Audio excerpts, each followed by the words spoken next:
never been before. It's the first time. It's just, I'm so glad that he's opening our minds to the reality around us. The world's got a lot of problems at the moment. I think even the people who are taking news from the main media are aware of a lot of problems out there. And the real way that we can solve them is by opening up awareness. And things like this event are going to do that. A friend of mine died of having the swine flu vaccine recently. So I want to help as many people realise that you know, this world that we're living is not what we thought it is, and it's quite important that we get the word out. I do believe there is an evil cabal who are interested in power, money and control, and I have a lot of respect for David for not being scared and speaking out against it. I admire him. I think he's very brave. I just want to see him doing his thing. I want David to tell us all, man. You know, I wanted to talk about the moon being a spaceship. I wanted to talk about the future, which he's so positive about. You know, with the what's coming and how humanity is gonna remember who it is. You know, and see that fork in the road where we actually stop believing all the mainstream education and media and start to wake up to the true magnitude of who we are and how we create reality. You know. He's done a lot of quality research, and he's also applied a kind of philosophy to it as well. You can take it or leave it, but he's putting it out there for everyone, and he puts himself at risk doing it, and we all owe him big time for that.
Ladies and gentlemen, David Icke. Thank you. Thank you. Thank you. Thank you. Whoa. Thank you. Thank you.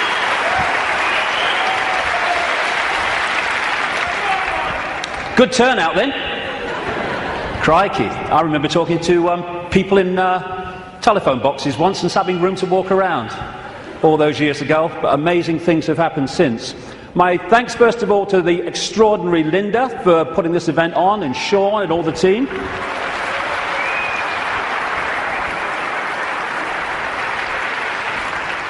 And my God, it's 20 years since my head blew off.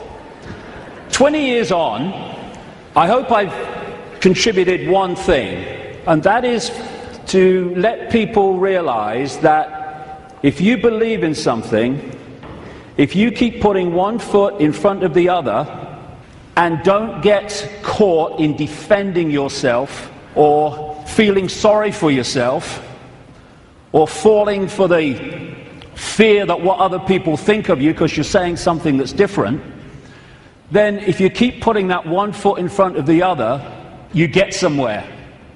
It's when you stop that everything stops. And if we believe in what we are saying, and what we're saying has validity, then eventually it will be shown to be so. But that process only plays out if we keep walking. And you realize over 20 years that whatever people are saying about you today, they'll say something else tomorrow, so don't get caught up in what they're saying today, whatever today is.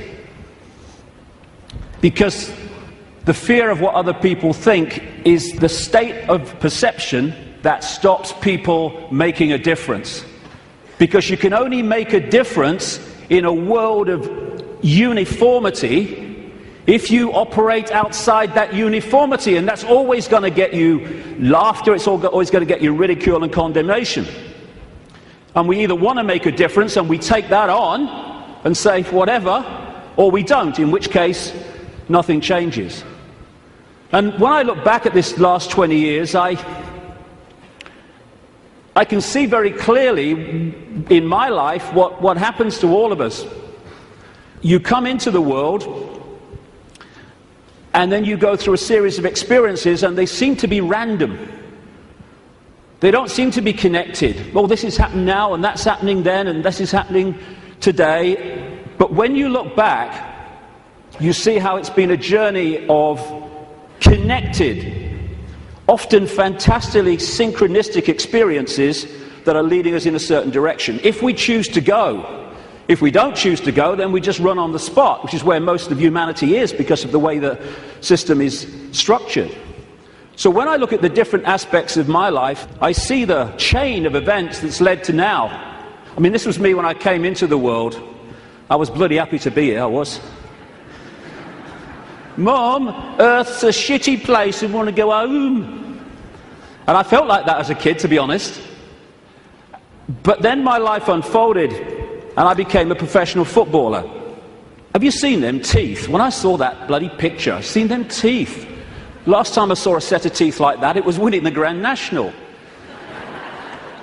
But the football side of it, which just seemed to be, I want to be a footballer. Actually, because I ended up playing professional football with rheumatoid arthritis, not recommended by the way, I had an iron will to keep going whatever. And my goodness me, that came in quite handy a few years later. Then I went into television.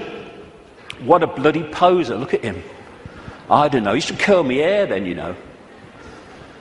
And thank you. It's been a long time since anyone did that to me. In fact, that's the first time, I think.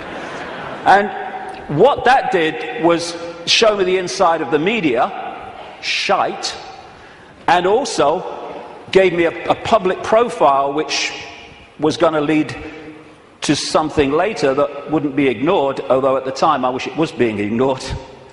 And then I went into politics, you can call Green Party politics, and I saw politics from the inside, how it's just a game, how it's irrelevant to human life, and how people who were fighting with each other in the public arena were doing anything but that behind the scenes. And then, bang, 1990. For a year before 1990, when I was still in the Green Party, I felt this presence around me. Even when I was in a room alone, or especially then, I felt this presence around me like I wasn't alone. And this went on for the best part, like I say, of a year. And it got more and more powerful, more and more tangible. Long story short, I tell the story in the books. I went by a series of synchronistic chances to see a psychic. Never seen one in my life before. And I just wanted to go along. I told her I wanted hands-on healing for my arthritis, which was true. But the real reason was, would she pick up what was around me? And I went for a couple of times, and it was hands-on healing, very nice. Betty Shine, nice lady. And then the third time, she starts giving me this stuff. Ooh, this is powerful, she says. I've got to close my eyes for this one.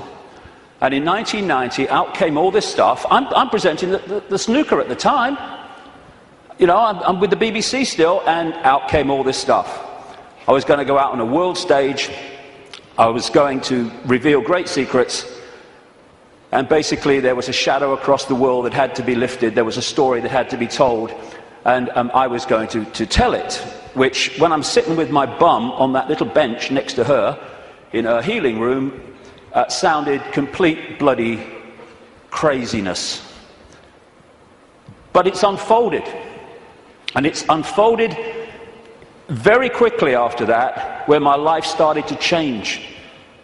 And I started to come across information that was pushing me in a certain direction. And then, in the same year, or just after the same year, 1991, I went to Peru just on a whim, on intuition, and ended up having extraordinary experiences on a mound in Peru, just down from where that is. This is Siyustani, not far from a place called Puno in southern Peru. Over just out the shot there, on this mound, when this energy was coming in the top of my head, and I was shaking like I was plugged in the mains for about the best part of an hour. And after that, everything changed. It was like a dam bursting in my head, and suddenly concepts, information, perceptions were pouring into my mind. And for about 3 months, if you'd have asked what planet I was on, I would definitely have had to check. And that 3 months was when all this unfolded, what I call my turquoise period. When it was like a computer where you push too many keys and it freezes and says, can't process this, thank you, I'm shutting down. And that's what happened to me basically in that 3 months. And then, after that time, everything morphed back. And people were coming up to me in the street after all the ridicule, they're saying, you're just like the bloke I used to know. I thought they said you got mad. Well, I may have looked like the bloke I used to know, but I wasn't. I was suddenly seeing the world in a completely different way, and I was asking the big questions. Who are we? Where are we? Why is the world as it is? And from that time, the puzzle pieces started to be handed to me in really synchronistic, amazingly synchronistic ways. One of the, if you like, psychic communications that came through Betty Shine said in 1990, sometimes he will say things and wonder where they came from. They will be our words. Another one said knowledge will be put into his mind, and at other times he will be led to knowledge. Well, all I can say after 20 years of experience since that time is that that famous advert in Britain, it does exactly what it says on the tin, is precisely what has unfolded since then. And that's how the information for all the books and everything has come. Another one was, arduous seeking is not necessary. The path is already mapped out. You only have to follow the clues. Again, it says, or it does what it says on the tin. Exactly that has happened. And it's this process of having insights and then 5 sense information, names, dates, places, documents, people coming to support that insight. That is what has been unfolding for 20 years. That's where the information has come from in the books. And it's been like some force has been handing me puzzle pieces in virtually the order easiest to understand them. And when you put the puzzle pieces together, the world looks very, very different when you connect the dots. Because what the system wants to do right across society is get people to focus on dots, individual dots, a religion, family, job, football team, whatever. There's nothing wrong with focus as long as you hold peripheral vision and you can see how your focus connects out into other things. That's not what the system wants. It wants that focus so you don't have peripheral vision. And as you're trying to go through the maze we call life, the control system has set up endless ways to divert us, confuse us, and to keep us from the understanding that would set us free. And that's what I want to talk about in the first section today. The idea is to keep humanity constantly bewildered, so we don't know where we are, who we are, what even reality is. But when you connect the dots, and so many of them, as we'll see today, have on the face of it no connection to some of the others, when you connect the dots, the light goes on, and suddenly the picture forms. And what I'm going to do today, I can't fill in endless detail to support what I'm saying. That's in the books. And that's what books are for. Because even in the long, long day that we've got today, and all the hours I'm going to be speaking, I need that time just to connect individual dots and show how they connect together. Because that will make the world we live in phenomenally different to the one that sold us from cradle to grave. The elephant in the living room appears when you connect the dots. When you connect enough, the elephant it's so blatant. But when the dots are unconnected, there's no elephant there, because you can't see it. And that elephant in the living room is that there is a multi-level conspiracy, and it is multi-level, to enslave humanity in like a global concentration camp. The trick is to make sure the slaves don't realize they're slaves, so they don't do anything about their slavery. Although as this moves and moves towards its goal, that is becoming more obvious. When I first started on this journey 20 years ago, the first few years, all the information coming to me in the, like I say, incredible synchronicity of meeting people, seeing documents, coming across information, having experiences. That first few years were about what I call the 5 sense level of this conspiracy. The banking scams, the police state, the Orwellian surveillance, the big pharmaceutical cartel, attack on the human body and the human immune system, engineered wars. And then after a few years, I started to move through the synchronicity, just following the clues as it said at the start. I came across this reptilian connection to the families that are running our reality. And then the most important part, from about 2003, 2002, when the synchronicity started taking me in to the nature of reality itself. And until we understand at least the themes of what this illusion is, we can understand nothing else about the world as it is and the way that the control system works. And then, over the last year, that synchronicity and the puzzle pieces has taken me into, perhaps for many people, I understand it, the most extraordinary area, which is that the moon is not what we think it is. Now, can you imagine if you've come along today out of curiosity? We're a few minutes in, and your eyes are on Bill. He just said reptile. He couldn't have done. He did. I heard him. Well, we're going to get into some strange stuff, especially in the second section. Well, the first section's strange. We really are lunatics for reasons that I'll come to. So we're now at this fork in the road where we can go down one track and we can experience freedom in a way that we've never even understood what freedom is. We go down the other one, the one that the control system wants, then we're heading for a Orwellian fascist global state. It's unfolding as I speak. That choice, that fork in the road, is to become conscious, because most of humanity isn't, because it's manipulated not to be, or the control system's route, which is just to become a clone, a computer terminal of a control system, a merciless control system. The choice is between this, not too far down the road if we allow it, and this. Go hard, isn't it? Which one? Ugh. Freedom on a level, like I say, that we can't even begin to imagine from the perception of awareness that we've had so far. We perceive just a fraction of what freedom is, even when we talk about freedom. And we can break out of this. We can break out of this maze, this vibrational prison that we've been encased in. But to do that, as I said at the start, we have to stop doing what has put us in there.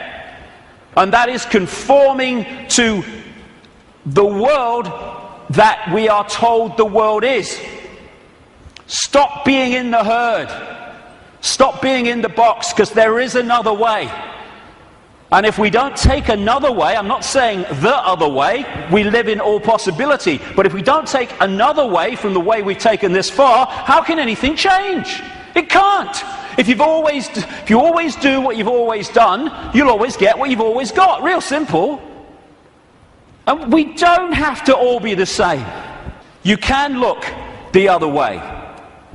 You don't have to be a faceless person in a faceless crowd. It's not compulsory. You can express your uniqueness. You don't have to do what everybody else does just because they do it and we're frightened of conforming. And sometimes the choice of not conforming can actually save us a lot of grief, and it will in the next few years. You don't have to swim with the tide. You can swim the other way. It's possible. You were born an original. Don't die a copy. But how many people do? Because they fear not being like everyone else is because of the comeback from those people. Truth does not change because it is or is not believed by the majority of the people. Everybody knows that, mate. Everyone knows that's rubbish. Well, I don't know it's rubbish. That's one less than everyone. We've made a start. As Gandhi said, even if you're in a minority of one, the truth is still the truth. The multitude is always wrong. My goodness, how history has confirmed that. And this is the stadium on which it all plays out, the human mind. You cannot control billions of people physically. You can in certain small areas, yes, with your tanks and your bloody tasers and all that rubbish. But you can't do it to 7 billion. You have to control the way they perceive themselves and the world, and therefore through that make them behave the way you want them to. So if we're going to go down this route of freedom, first of all, we need to free our minds from the programming of a lifetime. Free our minds from the belief that what we're programmed to believe in schools is the truth about anything. It's not there to enlighten us, it's there to program us with a certain perception of reality which we carry through our lives, so we will be good little slaves based on who we think we are and what we think the world is. Free our minds from the diversions and the nonsense and, hey honey, she's after the car, quick! And while we're doing that, over here, the world is being orchestrated. Not for our benefit either.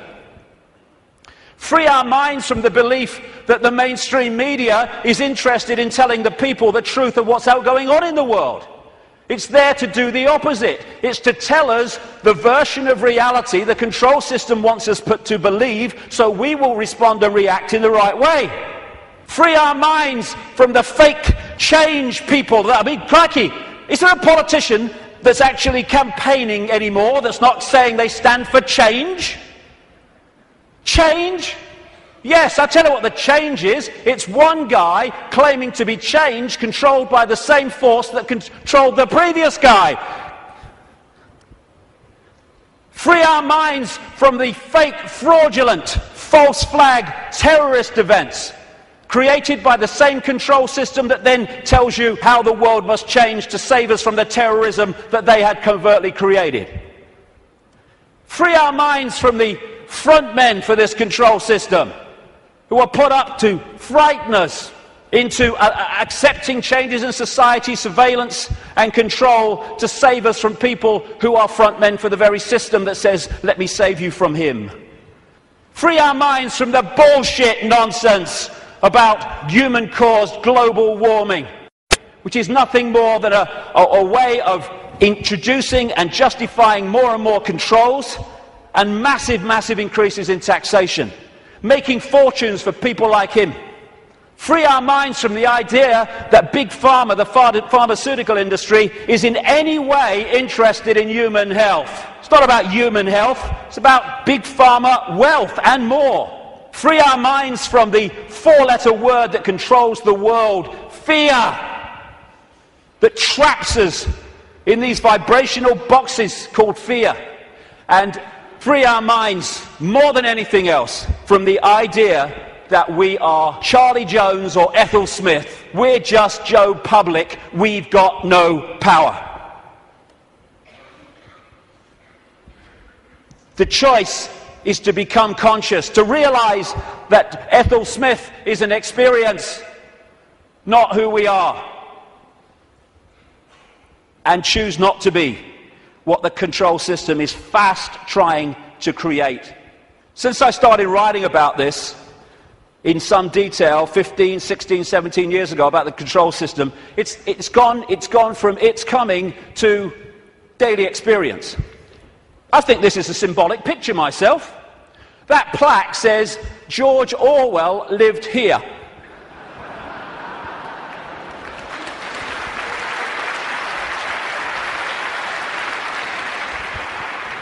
We've got peaceful demonstrations in America being scattered by excruciatingly painful sound technology.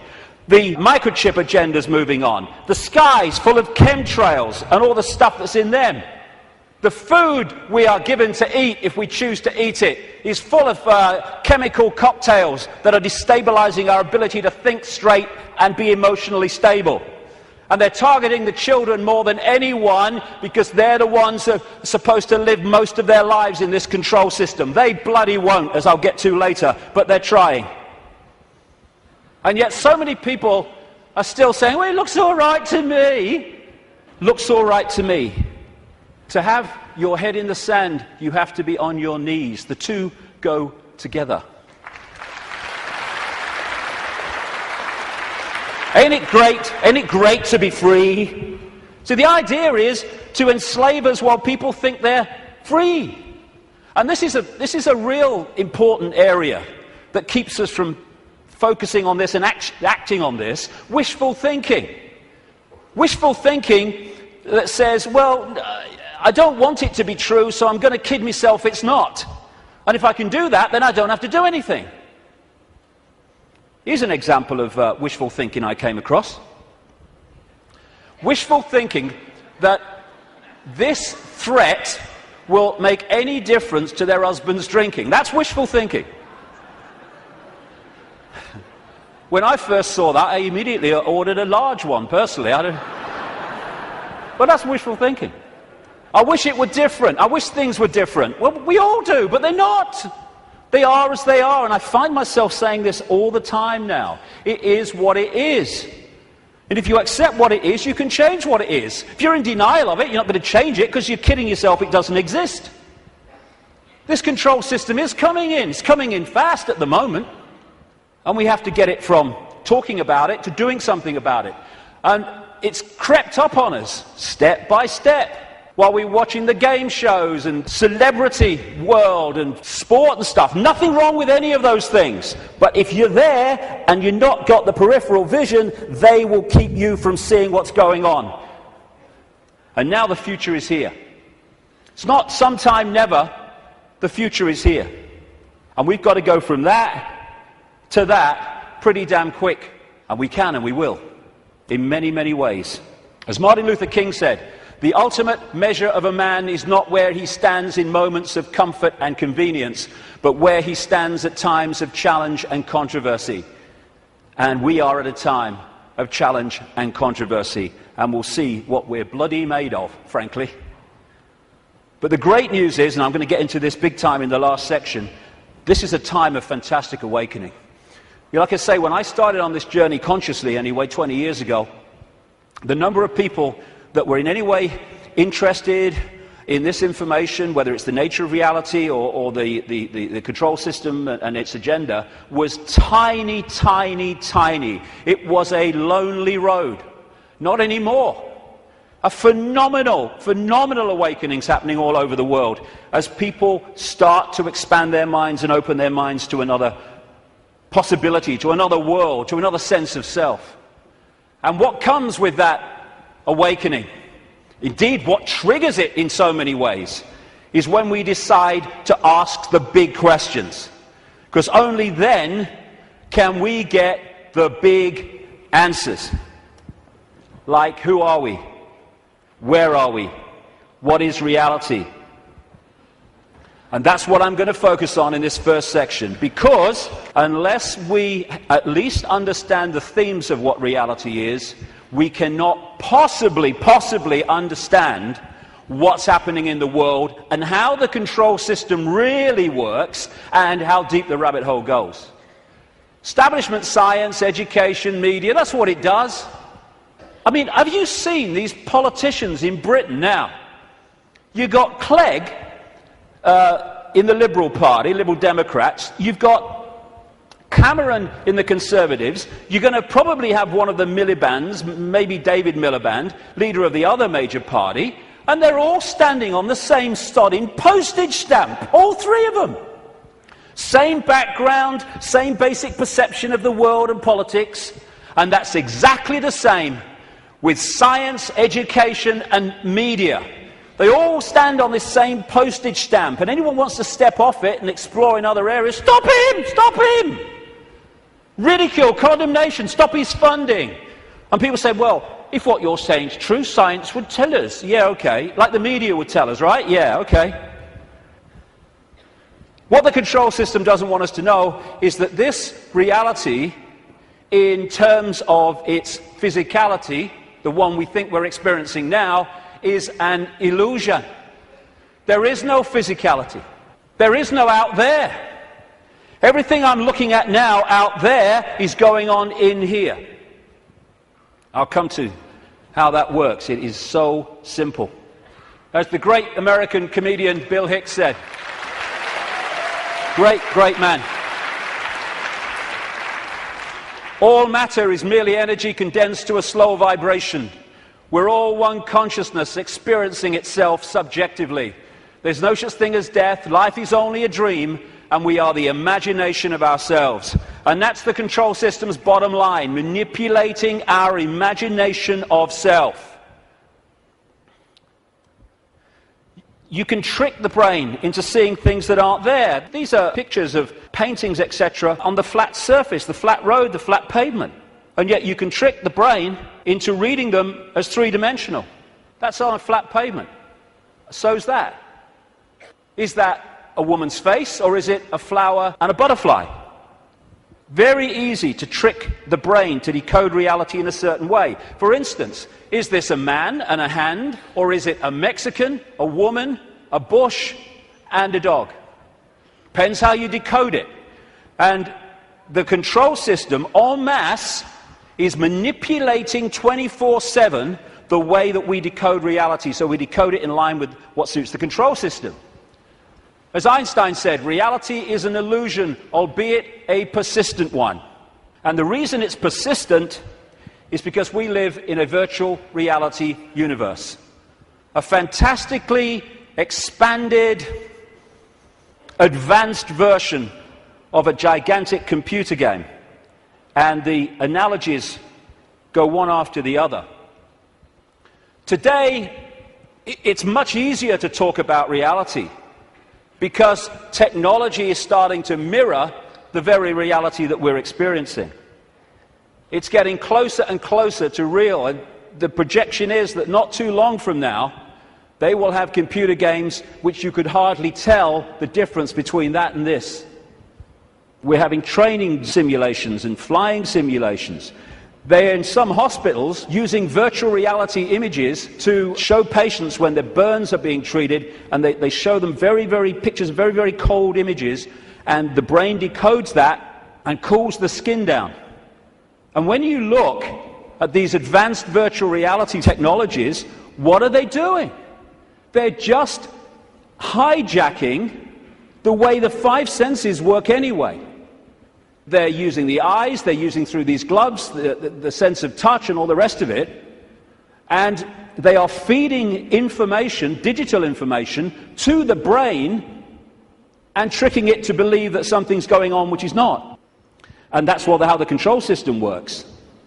And we have what I call the body computer, the biological body computer. Biological, by that I mean it has the ability not just to react to data, but to assess that data and make decisions on it, which is what the immune system is doing all now as we speak. I'm not standing here, you're not sitting there saying, okay, problem with the right leg, go down there a bit on the left. No, it's just doing it because it's thinking. It's a biological computer system. By the way, this image here was taken the split second that someone told this guy that Barack Obama had won the Nobel Peace Prize. That's how I reacted anyway. And the base foundation of this virtual reality is actually waveform, vibrating energy. And within waveforms, as scientists will tell you, fantastic amounts of information can be stored. And that's what the base information construct of this reality is. It's information in wave form. And what I'm going to call that through the day is the metaphysical universe. When I talk about the metaphysical universe, I mean the waveform level of this universe before it becomes this. What happens is the waveform information construct is decoded through the body computer into the world that we think we are experiencing. It's all going on in here. And it's like, as I'll come to in a second, it's almost a mirror, though much more advanced, of the wireless internet, where you can get a computer and you can pull the wireless internet, the World Wide Web, a whole collective reality out of the unseen to appear on a screen anywhere in the world. And so as we decode vibrational information through to electrical information, which is sent to the brain, and the brain decodes that into the world that we think we are experiencing. This is the metaphysical universe. Through the body computer, it becomes the world that we experience as outside of us.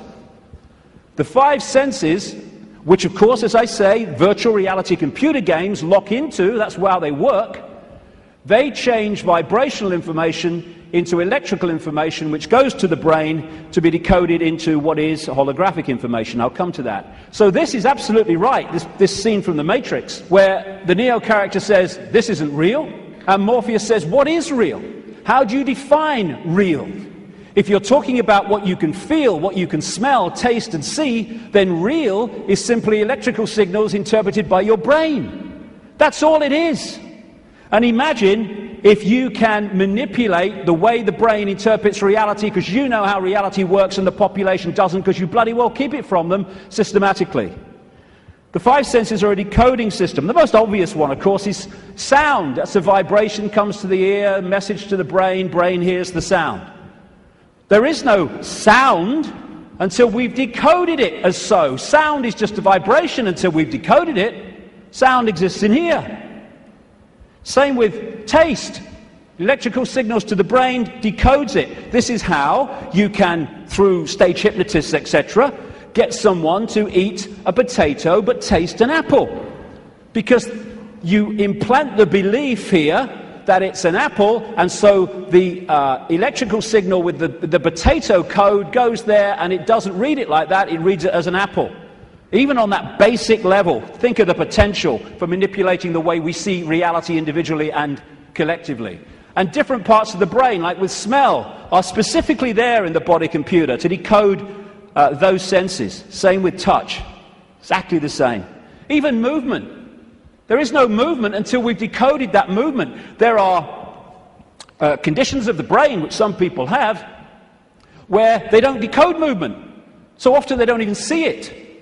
They'll see a car in the distance, the next thing, whoa, it's gone. Nothing in the middle. They see someone pouring a cup of tea, and all they see is a static arc of tea. It's all an illusion. It's a computer game. A very, very sophisticated one. I love that. Crikey, talk about having a laugh. Hey, Ethel, come and see who's in the telly. Don't you mean on the telly? No. Stage hypnotists are playing with this system all the time, like I say. And there are some other hypnotists I made earlier. These don't know they're hypnotists, most of them anyway. But that's what they're doing. They are, all the time, giving us a sense of reality, a belief in what is real. And if the brain takes on that belief system, it then starts reading reality in line with that belief, and it becomes a self-fulfilling reality. So we live in the equivalent, as I'll keep saying, a very, very advanced equivalent of the holographic internet, the World Wide Web. If you say to people, tell me about the internet, they say, yeah, well, it's graphics and websites and words and colors and the pictures. Yes, it is. But the only place that exists in that form, the internet, is on the screen. Everywhere else, it's electrical circuits, etc., etc. You say, tell me about television. They'll say, well, it's moving pictures on a screen. Yes, it is. But the only place that television exists in that form is on the screen. Everywhere else, it's electrical circuits and, in some cases still, many cases still, broadcast frequencies. And we live in what I call the cosmic internet, where information in the energy around us, I'll come to where it comes from in a minute, is then pulled out of the unseen. Just as these guys sitting out in the open, no wires, no connections, they are pulling the unseen out onto the computer screen. And if you think of it, because people say, well, if you're creating your own reality in your head and all that stuff, why do we all see the same stage? Why do we all see the same car? Well, when you log on the internet in South Africa or Australia or London or America or anywhere, apart from places like China, you log on to the very same collective reality as everywhere else, everywhere in the world. You might choose to go to this website, and if you go to this website, the guy in South Africa could go to the same website that you're on and see the same thing, because it's a collective reality. What happens is that we then decide, do we like this website? What do we think of it? Do I want to go there or do I want to go there? That's how we put our individual spin on it. It's the same when you look out the window and you see the same car going past. But I might like the car, someone else might not like the car. But it's the same collective reality. And the body computer is pulling this reality out of the unseen, just like those laptops. And so you've got in the Matrix movie that scene where he says, the Matrix is everywhere. It is all around us, even now in this very room. You can see it when you look out of your window or you turn on your television. You can feel it when you go to work, when you go to church, when you pay your taxes. It is the world that has been pulled over your eyes to blind you from the truth. What truth? That you are a slave, Neo. Like everyone else, you were born into bondage, born into a prison that you cannot smell or taste or touch, a prison for your mind. I'll get into the nature of that prison in the second section. So what is this universe? It's information. And it's information decoding information. Just as you put a computer disk in a computer, it's information. The information encoded in the computer then reads the information on the disk. That's what we're doing. And that way, we manifest this apparently out there reality. We too, the so-called human body, is energetic, non-physical in its base form. But when it comes through the decoding system, it becomes the world that we think we're experiencing outside of us. It seems to be outside of us. I'll grant you, my God, I look out here, it looks to be outside of me. But it's inside of us. We are creating it through the decoding system in our heads. Now, I'll go into this area in the new book. What I'm saying is that, well, I'm not saying this, scientists are now saying this. At the center of this galaxy is a massive black hole, and the increasing thinking is, and I would say it fits perfectly, is that there is a giant black hole at the center of every galaxy. What I'm saying is these black holes resonate the base information or the base vibrational frequency of this virtual reality universe. And they interact with what we call the suns. In this case, our sun in this solar system, but of course there's suns all over the place. I'm saying that this vibration triggers from the suns, depending on its vibrational state, because it changes, and that answers a lot of things, as I'll come to shortly. It triggers information of certain kinds being transmitted by the sun, suns in general, in the form of photons. Photons are the base unit of what we call light and other forms of electromagnetic radiation. They carry information. These photons being generated out of the suns, triggered by this vibrational base frequency coming from the black holes, create the cosmic wireless internet within our reality. And that's what we are decoding The Earth decodes it. It's photon energy, photon information that is passing through the Earth energy grid. It is photon information, what the Chinese, their acupuncture disciplines call qi. That qi is actually photon energy. It is information, which the body computer then is decoding into this collective reality. And just like on the internet, where you can see information and receive it, but you can also post information, so we're interacting with this virtual reality universe and changing it subtly as we put our unique spin on things. And we're creating that world that I keep talking about. Now, some scientists over the years have postulated that this physical world only exists when it's observed. I agree. Why? Because of this. When you put a computer disk into a computer, it does not read all the information on the disk at the same time. It reads that part that it is observing, whatever that laser's hitting at the time. All the other stuff is still in information form. It's not been transferred to the screen as pictures, etc. And we do the same. When we observe, decode, then we bring it into this reality. But without that, this is just the base vibrational metaphysical universe, which is the basis of all of it. Then no light gets in the brain. So how do we see light? How can I look at that light and see it? No light ever gets in the brain because the brain's decoding information into that light.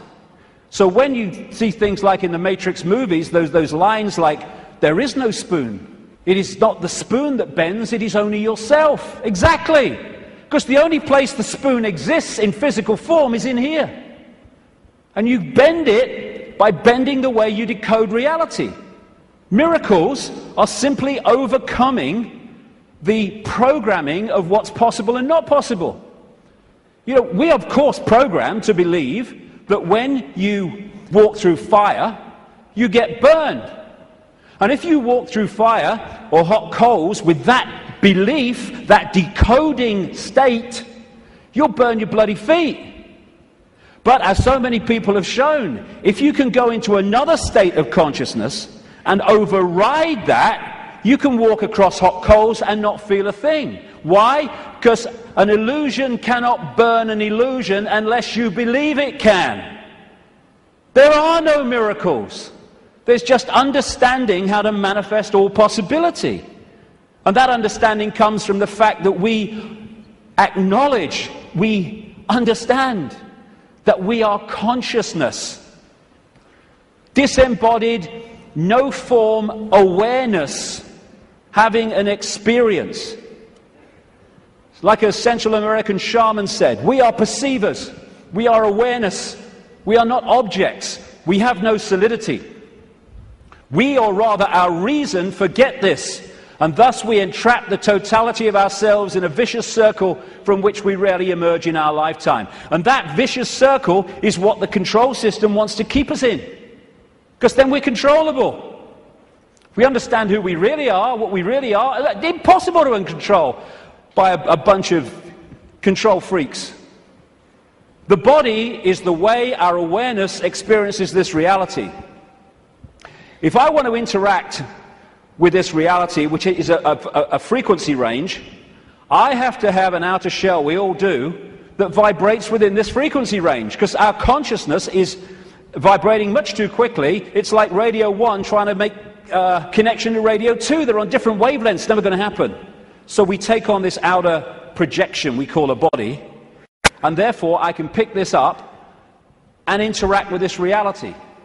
What the control system wants us to do is to believe that that projection, that vehicle to experience this reality, is who we are, because then we go from, I am all that is, has been, and ever will be, I'm Charlie Smith, I'm Ethel Jones, I've got no power. It's the whole bottom line of it. We say I'm going on the internet. We don't go on the internet. The computer goes on the internet. And we observe the internet through the computer. And our mind-body is the vehicle to experience this reality. That goes on the internet. Consciousness, the real us, observes, just like the World Wide Web, observes the internet through that vehicle. And like I say, the idea is to get us to think that we're that and not that. I had a vision when I was sitting in the bath a couple of years ago now, maybe. And I've asked my great friend, the brilliant Neil Haig, to knock this up from what I saw. I'm sitting in my bath, and I saw billowing energy, yellow, kind of white-yellow energy. And I took that immediately to be consciousness. Then an eye appeared in the energy, the consciousness, and then a telescope appeared. At the end of the telescope was this reality, the Earth, the solar system, whatever. And the last movement was for the telescope to morph into a human body. And that was so profound in the sense of that's how it works. And because of the limitations of this focus, we see ourselves, if we don't stay in contact with that, in very limited terms. Death is just putting the telescope down. Well, I've had enough of that. Earth's a shitty place. Hello, all right, I'm back. You never went away. The computer's here. We are observing through the computer. And I want to make the difference, because this will go through the day, the difference between consciousness and what I call the mind. Everything is the same energy in the end, because it's just one unified awareness I call the infinite. But it takes different expressions. Consciousness is the ocean. All possibility, all that is, all awareness. And the mind is like a frozen, denser expression of that, and therefore has great, great limitations in terms of awareness and perception compared with that. And one of the reasons is to interact with this reality, which is much denser than consciousness, we have to have a denser conduit, which we call the mind-body. Therefore, it has to be more limited than consciousness itself. This guy, Ramana Maharshi, a man who lived in India and meditated for most of his life on a mountain in India. I've actually been there. Nice place. He said, mind is consciousness which is put on limitations. You are originally unlimited and perfect. Later you take on limitations and become the mind. Or as Einstein put it, a human being is a part of the whole called by us universe, a part limited in time and space.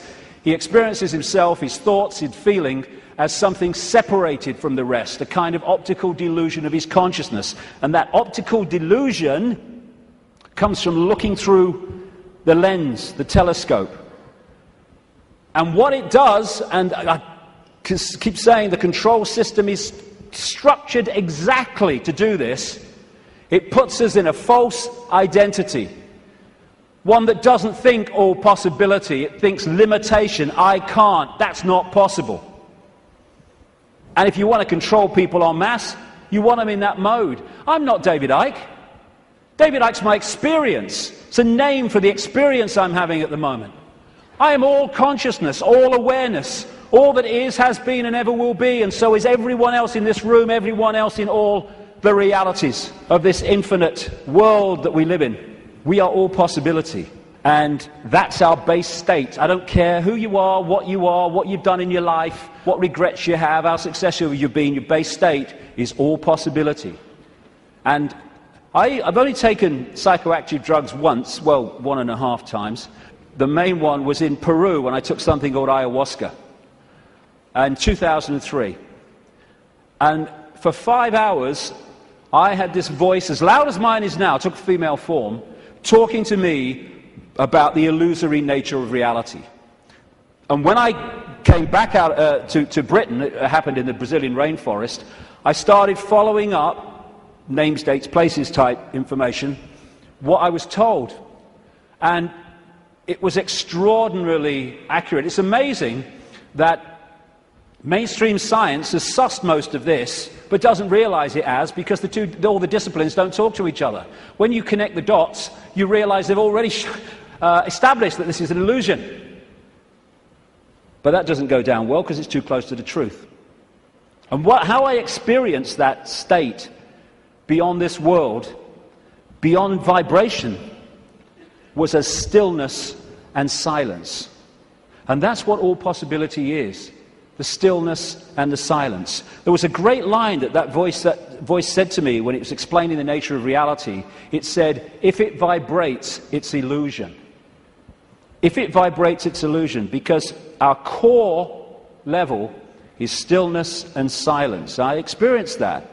Amazing feeling.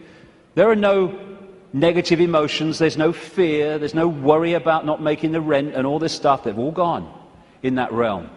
And people think of nothing. All that is, has been, whatever can be. That's all potential, all knowing. And everywhere and nowhere. People think that's a paradox. You can't be everywhere and nowhere, but you can in all possibility. In all possibility, everything is possible. So everywhere is nowhere. Nowhere is everywhere. Everything and nothing. Again, not a paradox. All possibility is everything and nothing. And as I was saying, we think of nothing as nothing's there. There is nothing. But within the nothing, within the silence, is everything. Within the silence, for instance, is all possibility. And then when I start talking, I have pulled one possibility out of all possibility, which is manifest as vibration, my voice. And then I stop. It goes back into all possibility. We don't think that this building is defined by the nothing. We think it's defined by the something. But the something is only there, and this building is only in its form because of the no thing, apparently no thing, in between what we perceive as the something. The silence this is why when people are in silence, they go somewhere else. And so many people are frightened of the silence. Get in the car, whack the record on, get in home, put the telly on, noise, hold you in 5 sense reality. When people go into the silence, that's when they get their insights, because they're accessing other levels of themselves beyond the 5 senses. So out of the no thing comes the realm of form.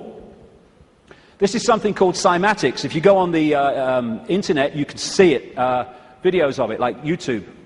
What they do is they put particles on a metal plate and they play sound across it.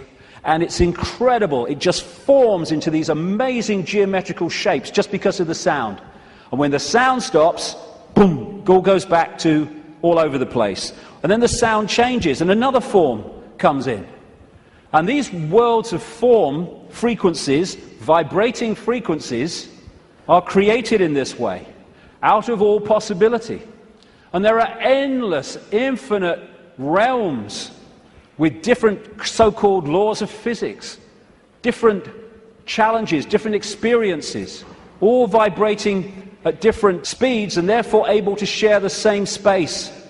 All of these different realms are sharing the same space that I'm sharing now, just as all the radio and television stations broadcasting to this city are sharing the space that I'm sharing now and the space that they're sharing with each other.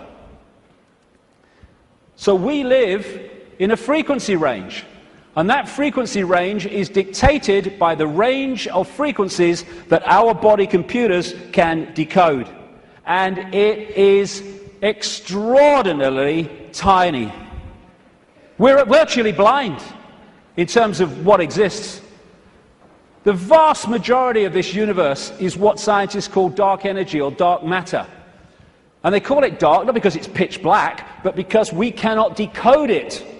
Therefore, it is not in our realm of experience. We have to work it out by its impact on things that we can see.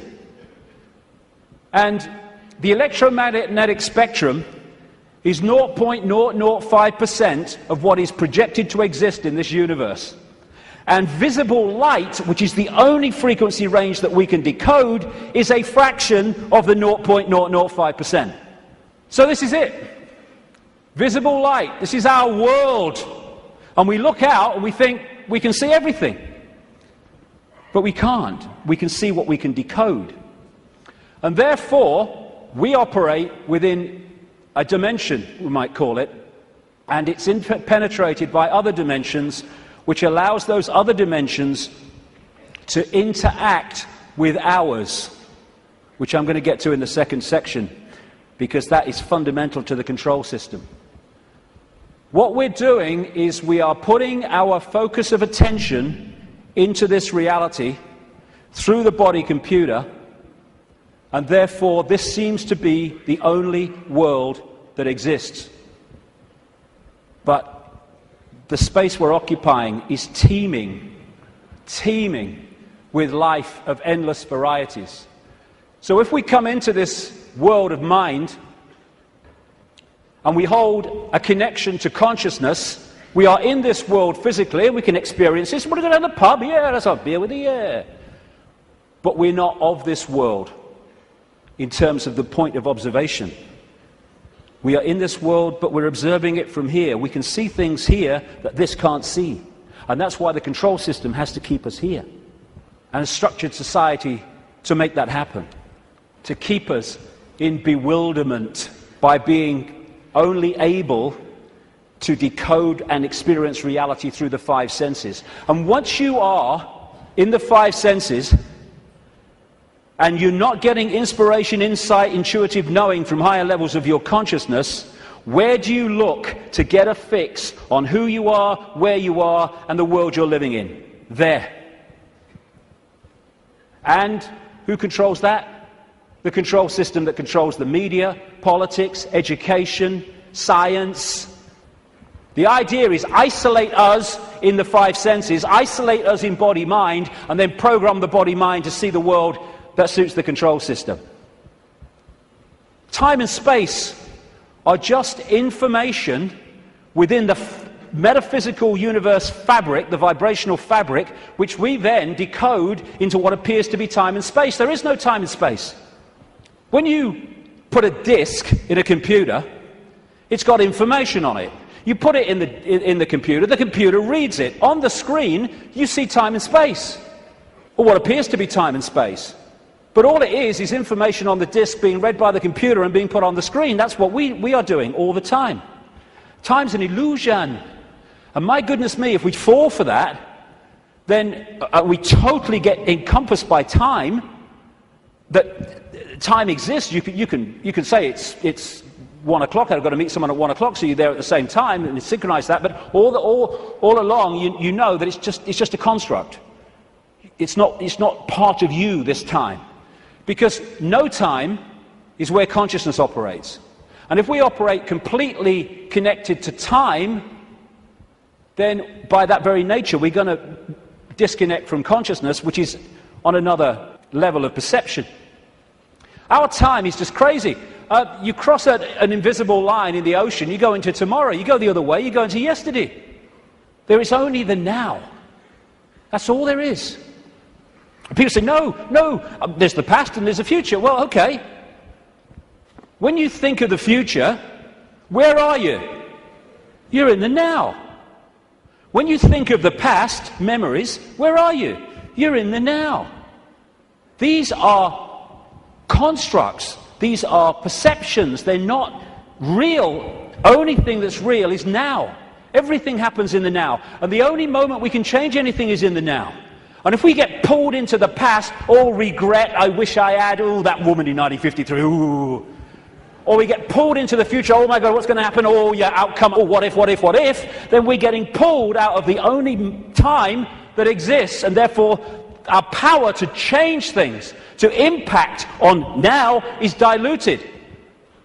And we are absolutely dominated by time. What's the time? Oh my God, it's not the time. Oh my goodness, what's going to happen? Are you going to get time? Oh, I'm late. And yet, the now is the only thing that exists, and time, like space, is a perception. It is part of the construction of reading. You could see time in a way like a disc, like a DVD. What you've seen in the film is your past, as you perceive the past. What you're looking at in the film at that moment you perceive as the present, and what you've yet to see in the film you perceive as the future. Yet all that information exists on that disc at the same time. Whip back a bit, you've gone into the past. Whip forward, you've gone into the future. And I've been talking for years about the time loop, as I call it. wrote a book with that title. And it's not really a loop, but it can express itself like that in the play-out world of so-called physical reality. And we go round and round and round, and it comes back to the start. And we think we're going forward, but because we're only in it for a certain section, we think we're going forward. If we stayed with it, it will come basically back to the start. It's like a place of experience, and depending on what we wish to experience, depends on what part of the loop that we decide to experience. Because, as I said earlier, this vibration, and by the way, this vibration coming out of the black holes vibrates in the now. It doesn't move through time. It carries the encoded information that we decode as time, but it vibrates in the now. But it doesn't vibrate just the same forever. It goes through a cycle, a vibrational cycle, changes. And as it changes, it elicits different information from the suns, which we then decode. And as we do so, the world moves on, experience moves on through different epochs. You look at the ancients around the world, and they invariably see time as secular. You have, of course, the famous yugas in Indian belief, Hindu belief, where the world goes through different cycles. You have a golden age when everything is expansive and everything's fully integrated and connected. And then you have other yugas which are suppressed, and you have control, and you do not have the expansive awareness that you had before. It's a different kind of experience. And so as this vibration changes, it takes this reality through a cycle and then comes back again. This is where all these yugas come in. And what happens is the left half of the brain particularly decodes this information, which is vibrating in the now. It decodes it into a sequence. It's what some brain scientists call the left brain a serial processor. And it's this sequence that it puts the information in that appears to be the passage of time from past to future.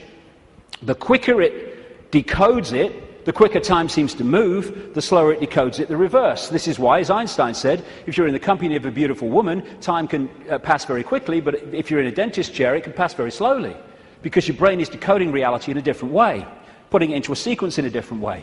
And so the time loop is actually just the decoding of this changing vibration, changing information. And again, if you can hold connection to out there, you can be in the world and not of it. If you're not, you're literally caught in the loop, and that's where most people have been for a very long time. Now, as I say, the body is a biological computer, and I'll get through this part pretty quickly because I've been through this before in talks and stuff, but it's very important to keep connecting the dots. So, the body computer is our vehicle to experience this virtual reality, consciousness to experience it. It's like, you want to go to experience another planet, you need an outer shell. As I said earlier, we need an outer shell vibrating within the frequency of this reality. And this is what makes racism so ludicrous, so insane, such a confirmation of ignorance. Because it's just a vehicle to experience this reality. And racism is the final confirmation that you are caught in five-sense reality and have not a clue of the nature of what we all are, racist and non-racist, and that is consciousness. Humans, we think we're humans, we're human. Humans are like a software program. We're not human. We're experiencing being a human. We are consciousness having that experience. As this article in the San Francisco Chronicle said, DNA is a universal software code. From bacteria to humans, the basic instructions for life are written with the same language. And there are 4 codes, A, C, G, and T, or in my case, G and T, G and T, G and T. I like that one. It's in my DNA. And how these codes are in relation to each other decides if the outer shell is a human, a mouse, a virus, anything. And it very much connects into those green codes on the computer screens in the Matrix movies. And the body computer, biological computer, has the ability to think and assess for itself, ticks every box when you go through it. The reason they're now talking about connecting the brain to desktop computers is because they are connecting 2 computers. One far more, infinitely more advanced, yes, but 2 computers. That's how it's possible. When the computer won't work, won't turn on, won't process, we say the computer's dead. You drop a computer from a top floor, it will smash and it will be dead. You drop a human computer, it will smash and be dead. Because that's all that happens at death. The computer dies. We don't bloody die. There is no death. We're consciousness, infinite consciousness. The computer goes into sleep mode just to tick over. We go into sleep mode just to tick over. We have antivirus technology in computers to seek out the viruses that are a danger to the computer's systems and what you might call health. We have a phenomenal antivirus system we call the human immune system, which does exactly the same. And when you have a virus system and a new virus comes up, they have to update it because it can't work out how to stop it, because it's not been programmed to. This is updated by reacting and then integrating that so that the next time that comes, it can deal with it. This is an enhanced photograph taken at the Necker Hospital in Paris when they put tracer dye into the acupuncture points and then photographed it. And the tracer dye went through these lines of energy in the body, the chi, the photons. And when you look at it, it's just like a motherboard. And interestingly, when this chi is passing around too slowly or too quickly, the body is ill in some way. And what acupuncture is about is using the needles and other techniques to balance out that flow of energy. And what happens when the information is passing around a desktop computer in less than optimal speed? You say, my bloody computer's slow today, and often it's slow because it has a virus. The brain is the central processing unit of the computer, which in a desktop is a microchip. It's the main processor of information. The DNA is the hard drive, and it's not just the DNA we see physically, because even DNA is just the decoded version of an energy field. We have an energy counterpart which we call the human aura. What we call cultures. I'm this culture, I'm a black South African, I'm a Hindu or whatever. These are different sub-softwares of the human software. This guy, William Sheridan, was in a New York hospital waiting for a heart transplant, and he joined an art therapy course. He was about as good as I am, and I'm a terrible, terrible artist. And this is what he was drawing.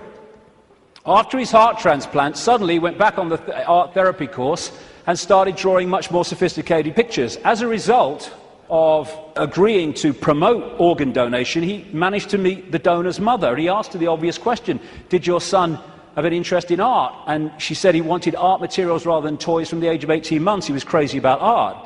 And there have been many studies, some of them very extensive over the years, that have shown the incredible connection between people who've received hearts, lungs and other organs from people and then taken on either and or their character traits or their abilities. Because what are they doing? They're downloading information from one computer to another. That's how it gets passed across. Credo Mutwa, the great Zulu shaman in South Africa, told me that in the days when they used to eat people in Africa, one of the golden rules was that you must heat the person to a certain temperature, otherwise if you eat them, you become them. Same principle. We are led to believe that what identifies us with the body and what identifies us with the body being us is whether we're a man or a woman. Again, being a man or a woman is not what we are, it's the experience we're having. How can we be a man and a woman, or how can that be what we are, when you can change from a man to a woman through chemical intervention? It's changing the nature of the computer through chemical intervention. Freaky the chicken, who was in the papers a few years ago, started out life as a hen, laying eggs, then had a massive, for some reason, explosion of testosterone and became a cockerel. Started chasing the chickens, the hens, and crowing at dawn. Grew a comb. How can male or female be what we are when that can happen? It's an experience for consciousness which is neither male or female because it's all possibility. This is from the BBC website. Scientists have been able to take control of flies' brains to make females behave just like males. Researchers genetically modified the insects so that a group of brain cells that control sexual behavior could be switched on by a pulse of light.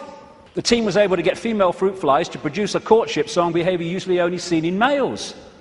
Just so you manipulate the computer. Why do birds suddenly start singing together when the sun comes up? I mean, is there someone with a bat on? Go!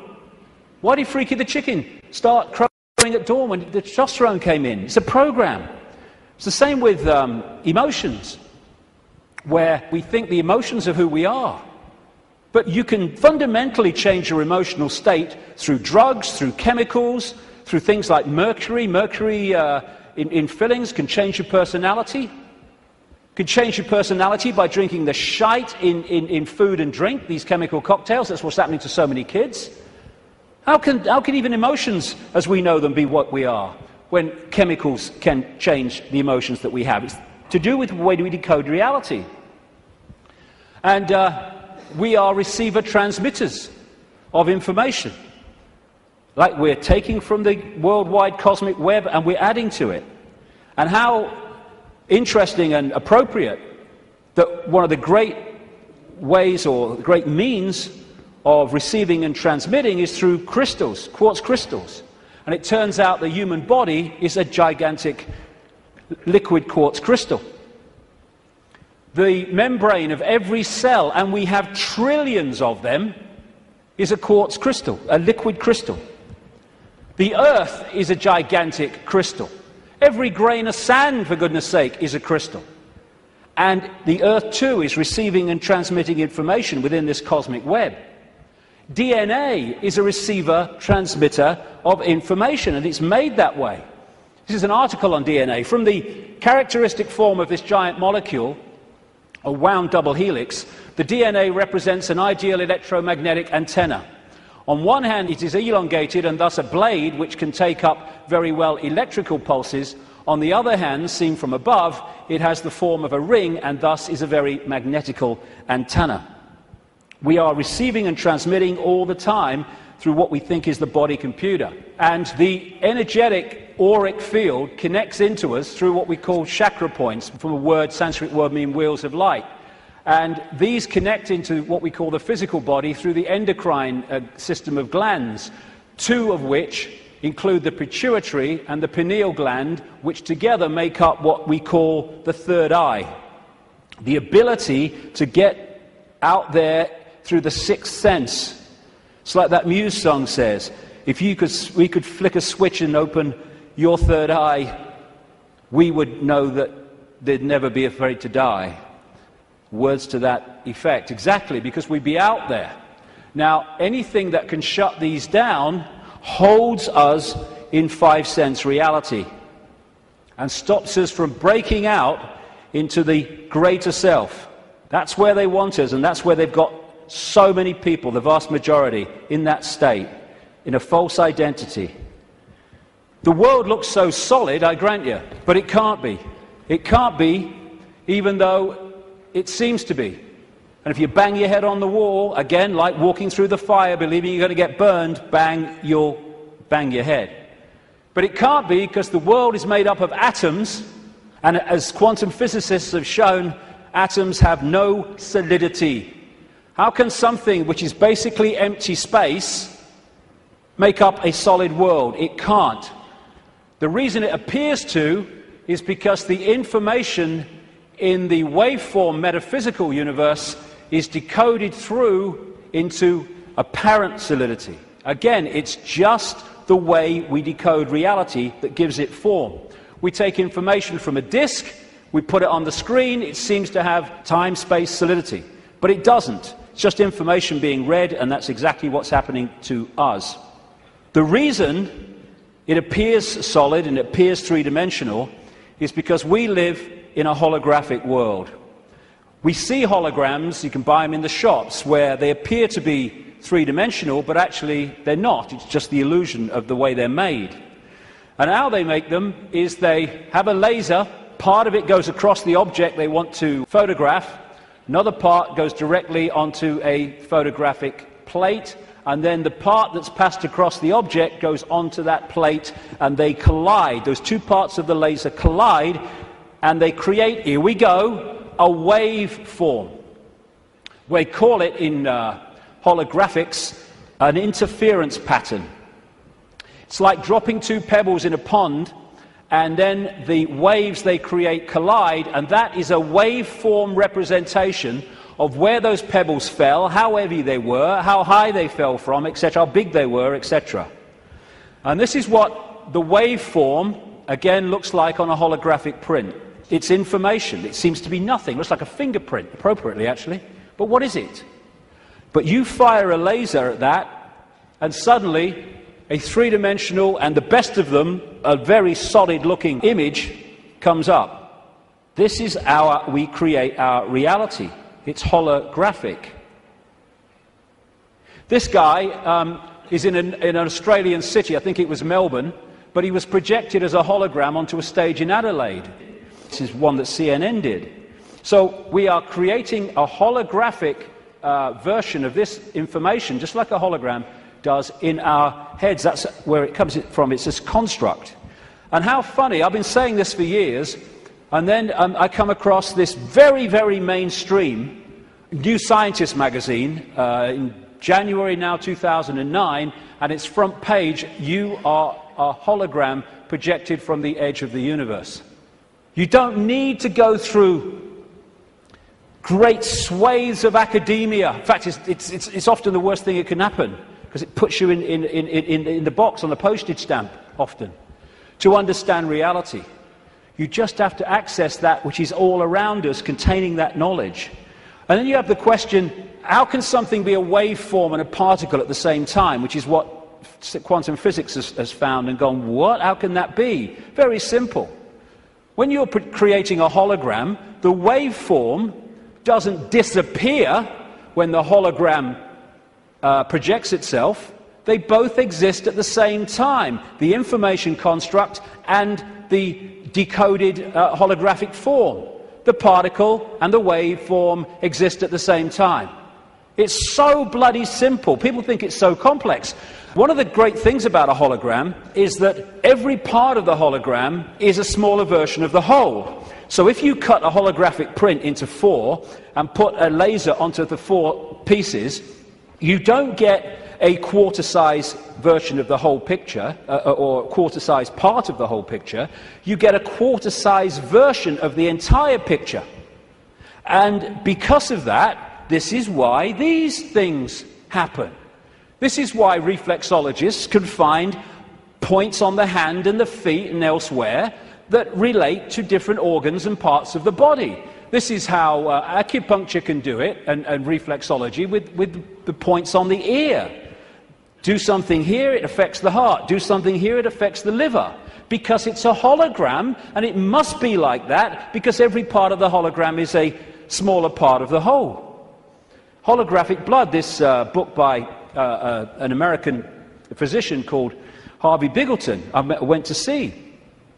He has found holographic images in the blood. And I looked through one of his really powerful microscopes, and as he increased it and increased it and increased it, my blood went from blood as you would perceive it to quartz crystal when you got it to the most powerful level. That's what we are, crystals. So because we live in a holographic reality where everything is a smaller version of the whole, that's where we get the theme of as above, so below. That's why the human energy field is mirrored by the Earth energy field. Because we are a smaller part of the Earth hologram, and the Earth hologram is a smaller part of the greater hologram. And on one level, this reality is digital. And they're creating now, and this is extremely relevant to what I've been saying, they're creating now digital holograms that operate in a slightly different way to the holograms we've had before. And some of these digital holograms, that's one, are being used at promotions to sell products and stuff. And people are frightened to walk through the hologram because it looks so solid. And that's what this is, digital holograms. Digital holograms is the reality that we're experiencing in what I call the play-out world. And this is why numerology works. Numerology can predict things and it can make things happen because it is working on this digital level of reality.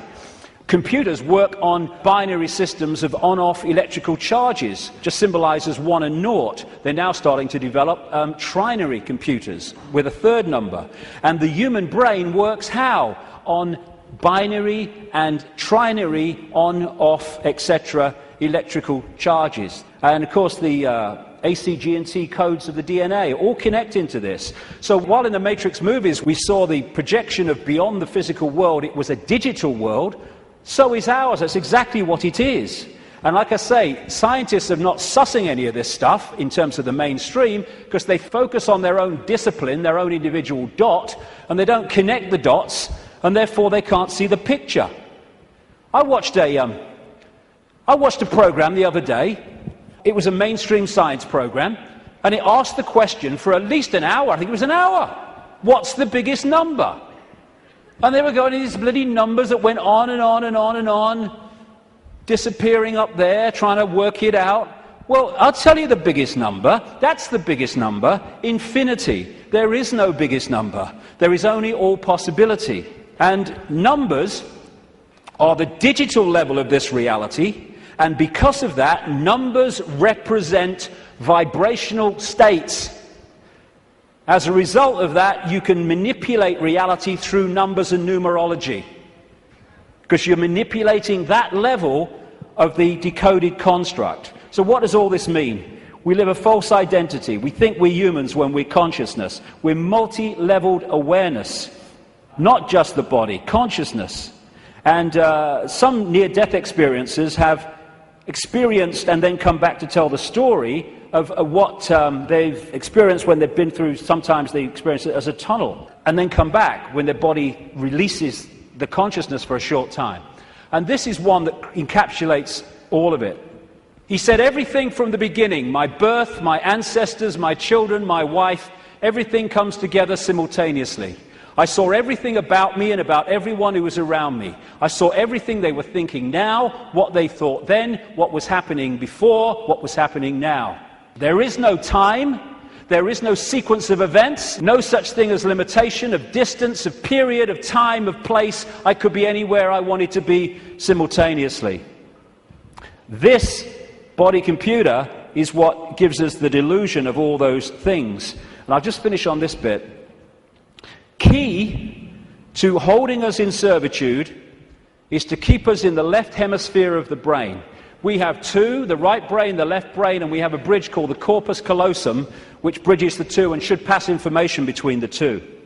And the right brain, they are very, very different states of being. The right brain is the out there, the creative, the connection with all that is. The left brain is what deals in numbers, in language, in sequence, and puts everything in hierarchical structures and all the rest of it. And what the system wants, it wants us in there. Because when we're in there and not in there, we are there. And the whole system is structured to put us there. The education system, everything. I found this. Different functions of the right and left brain. What the right brain wants to do is say the colour. What the left brain wants to do, language, it wants to say the word. And it's interesting when you try to go through these and say the colour, how difficult it is for many people to say the colour instead of the word, to say green instead of what the left brain wants, which is yellow. And the functions of the two are massively different. This lady, a brain scientist, neuroanatomist called Jill Bolte Taylor, became well known when she had a stroke in the 1990s, I think it was. And she had a stroke in the left brain and stayed awake for most of it, and therefore experienced what was happening. First of all, she got onto an exercise bike trying to overcome how she was feeling, and she looked down at her hands, because this left brain decoding system's now not working, and was not decoding reality as it normally did. She looked down, and she saw not hands, she saw claws. As this went on, she could no longer see a division between her and anything else. Everything just joined as one infinite field of energy consciousness. And she said it was just bliss. Nirvana, she called it. When she tries eventually, the left brain eventually kicks in and says, you've got to get help, she tries to call work, a colleague, to help her out. Took her 45 minutes, I think she said, a long time, trying to go through these business cards to find the number, because when she looked at them, she couldn't see numbers and words anymore, because this wasn't decoding reality as it should. She could see pixels. She was seeing this reality one step back in its digital pixel state. Eventually, through following the squiggles, she says, she managed to ring the number. And when the guy, he must have said something on the other end, like, hello, all she heard, she said, when he picked the phone up, was woof, woof, woof, woof. And then she said, I tried to say to him, hey, this is Jill, I'm in trouble. And all she heard herself say was woof, woof, woof, woof. Because the vibration was not being decoded by the left brain, the language part, into words that we can understand. And what the system wants to do is to put these firewalls up, called education, science, politics, media, peer pressure, to keep the right brain out of it. And this is fundamental, because these things are all part of the defense mechanism, keeping us in left brain reality and out of right brain infinity. Now, some people, they call them autistic savants, like this man, Stephen Wiltshire. They access the right brain potential in ways that other people don't. And this is why they're capable of fantastic achievements.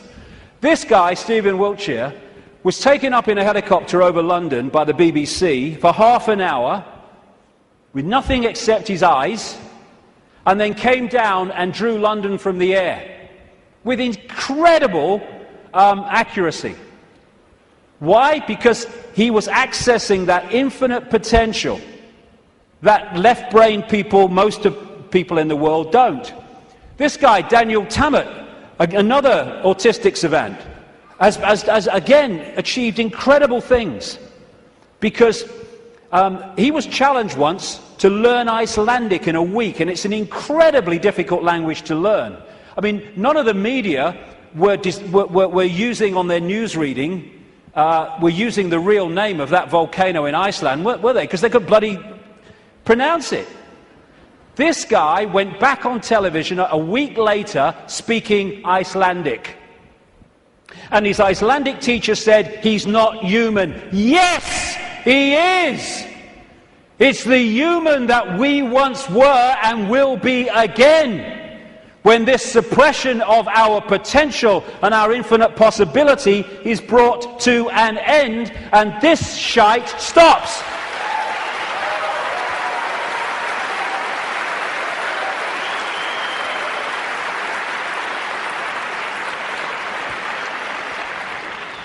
We worship the intellect. Oh, he's got a great mind. Oh, he did this at Oxford. Oh, he's gone to Harvard. Mind is such a low level of awareness. It's supposed to be a vehicle for experiencing this reality, a servant of consciousness. It's become our master. It's become something to worship. And that's the isolated intellect. That's the isolated intellect. And so we reach a point. This fork in the road is, are we going to be consciousness or mind? Are we going to be all that is or little me? It's not really free your mind, it's free yourself from mind. That's why society is structured to completely engross us and swamp us in things to occupy our mind. Open your mind, become all that is. Infinite love is the only truth, everything else is illusion. What is infinite love? All possibility, infinite possibility. Choice between the head, thinking, intellect, and the heart, knowing, wider consciousness. Then we start to access this wider information and see the world from a completely different level. We then start to access, once we get out of mind, all these other realities that are there to be accessed and perceived and to glean insight and information from, that have been denied by being encloseted and enclosed in mind. As William Blake said, if the doors of perception were cleansed, everything would appear to man as it is, infinite. The control system's game is not to have that cleanse happen. René Descartes, the French mathematician and philosopher, defining who we are, said, "I think, therefore I am." I would update that on the body-computer level and say, "I compute, therefore I am." But beyond that, in the realms of consciousness, it is simply, "I am, therefore I am." I am all that is, has been, and ever will be. And this multi-leveled conspiracy is there to keep that knowledge from us, to hold us in little me mental states, so a tiny few can control billions. Without this knowledge, we cannot understand the conspiracy and how it works. And the question is, who's behind it? See, they're hiding already. Who's behind it? And that's what we'll get to in the next section, which will start in 10 minutes. Thank you very much. Thank you.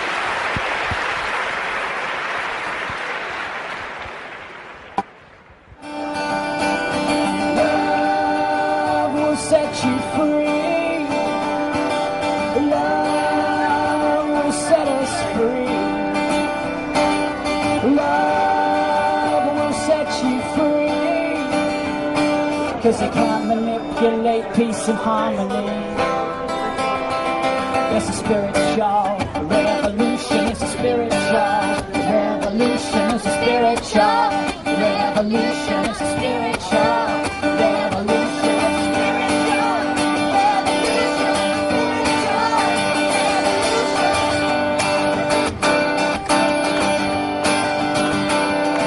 It's a spiritual revolution. It's all part of your evolution. Your fate is still unknown. So wake up, my friends. The future now depends on you. So please lead us home.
This next section takes us from that information about reality and starts to relate it to the situation we find ourselves in. There are 20 years between these two photographs, and in that time, really amazing things have happened. So many people have gone from that to that, and it's an exponential curve that's gathering pace all the time. And people are starting to see what is increasingly there, that we are watching the unfolding imposition of a fascist global state or communist global state. They're the same either way. I'm sure people in fascist Germany and people in Stalinist Russia thought there was a big difference between the worlds that they lived in. Different names for the same basic control system. But I would suggest that if we stay only at the level of the five senses, only at the level of the world we see banking scams, manipulated wars, Orwellian imposition, then we're not going to get truly what is going on. Because I say this, look at it. This world has been changing and is changing so rapidly in terms of all different aspects of this control system, the way they manipulate education, manipulate wars, put in the people they want as presidents, give us all this shite through food and drink, control the media, manufacture the global warming scam, big pharma, and 9/11 and all that stuff. And it's coming in such a coordinated way.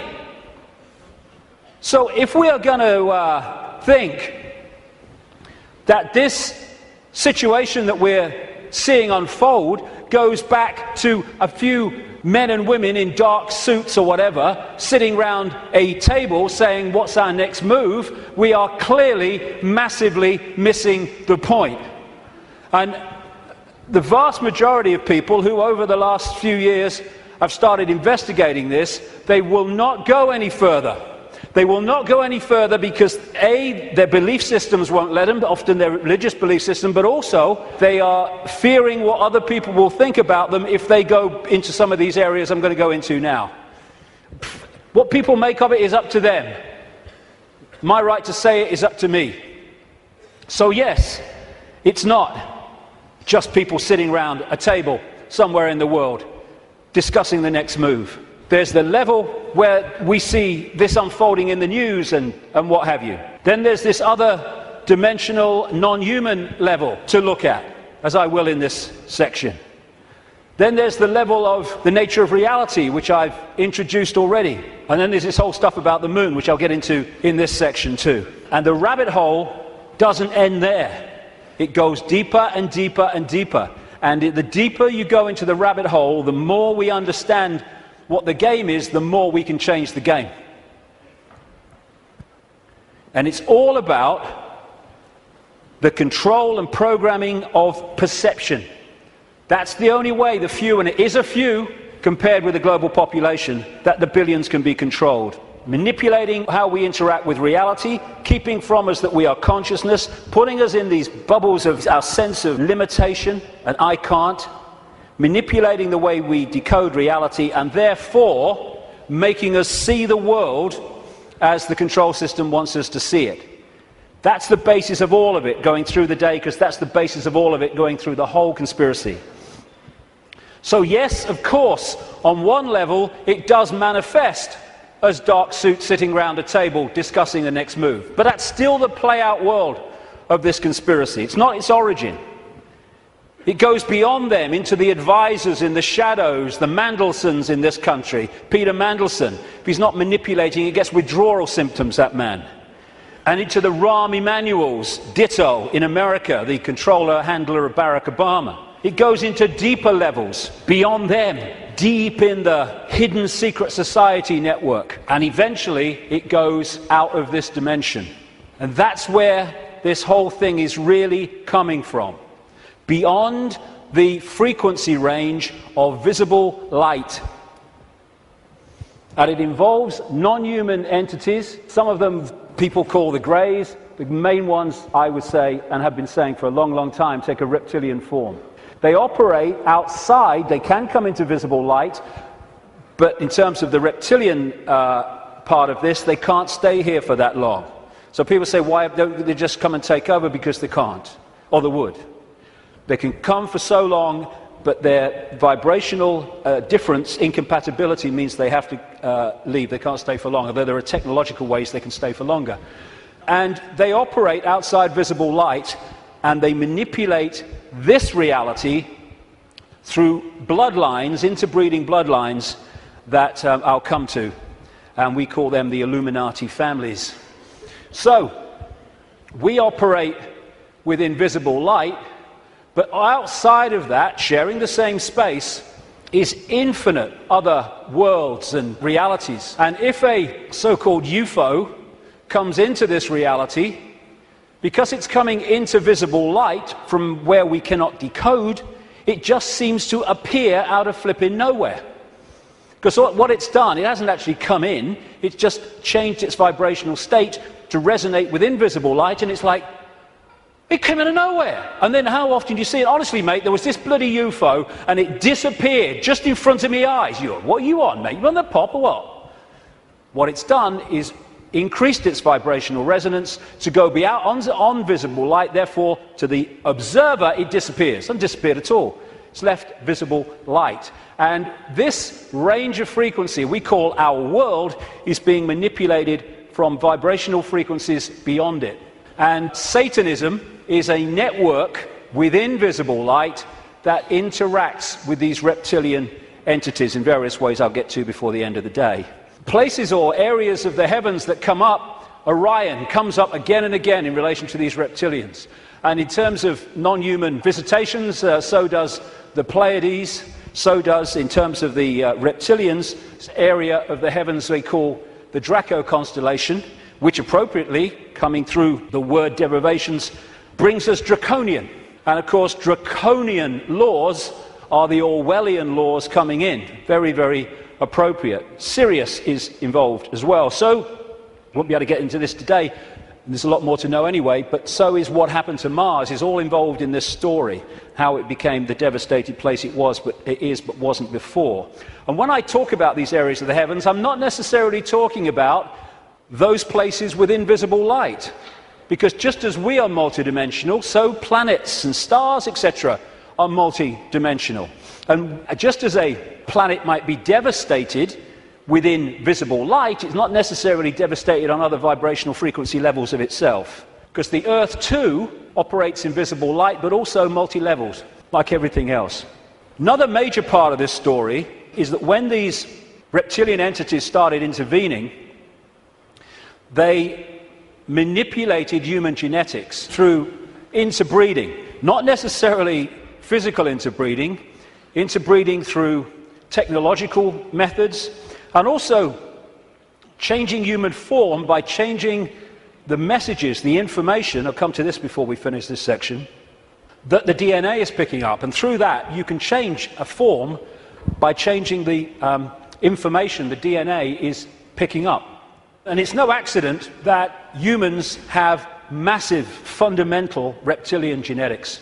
This part of the brain, which scientists call the R complex or the reptilian brain, will be very, very important as we go through this second part of the day, because it's fundamental to how human behavior and human perception is manipulated to see the world as we currently see it.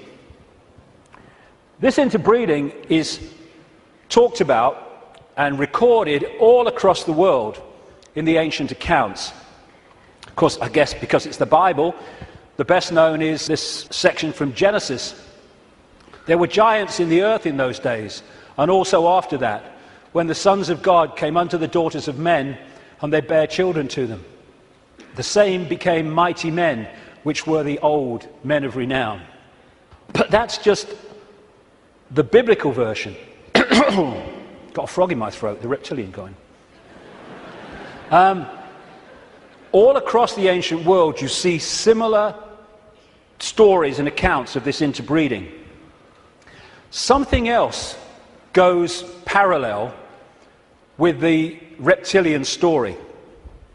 Again, not just in the Bible with the Garden of Eden and all that stuff, which of course the serpent was dominant, but across the ancient accounts. And that is the connection between the reptilian intervention and what we call the fall of man. And again, this is universal. And these themes will come together again and again as we go through this next part.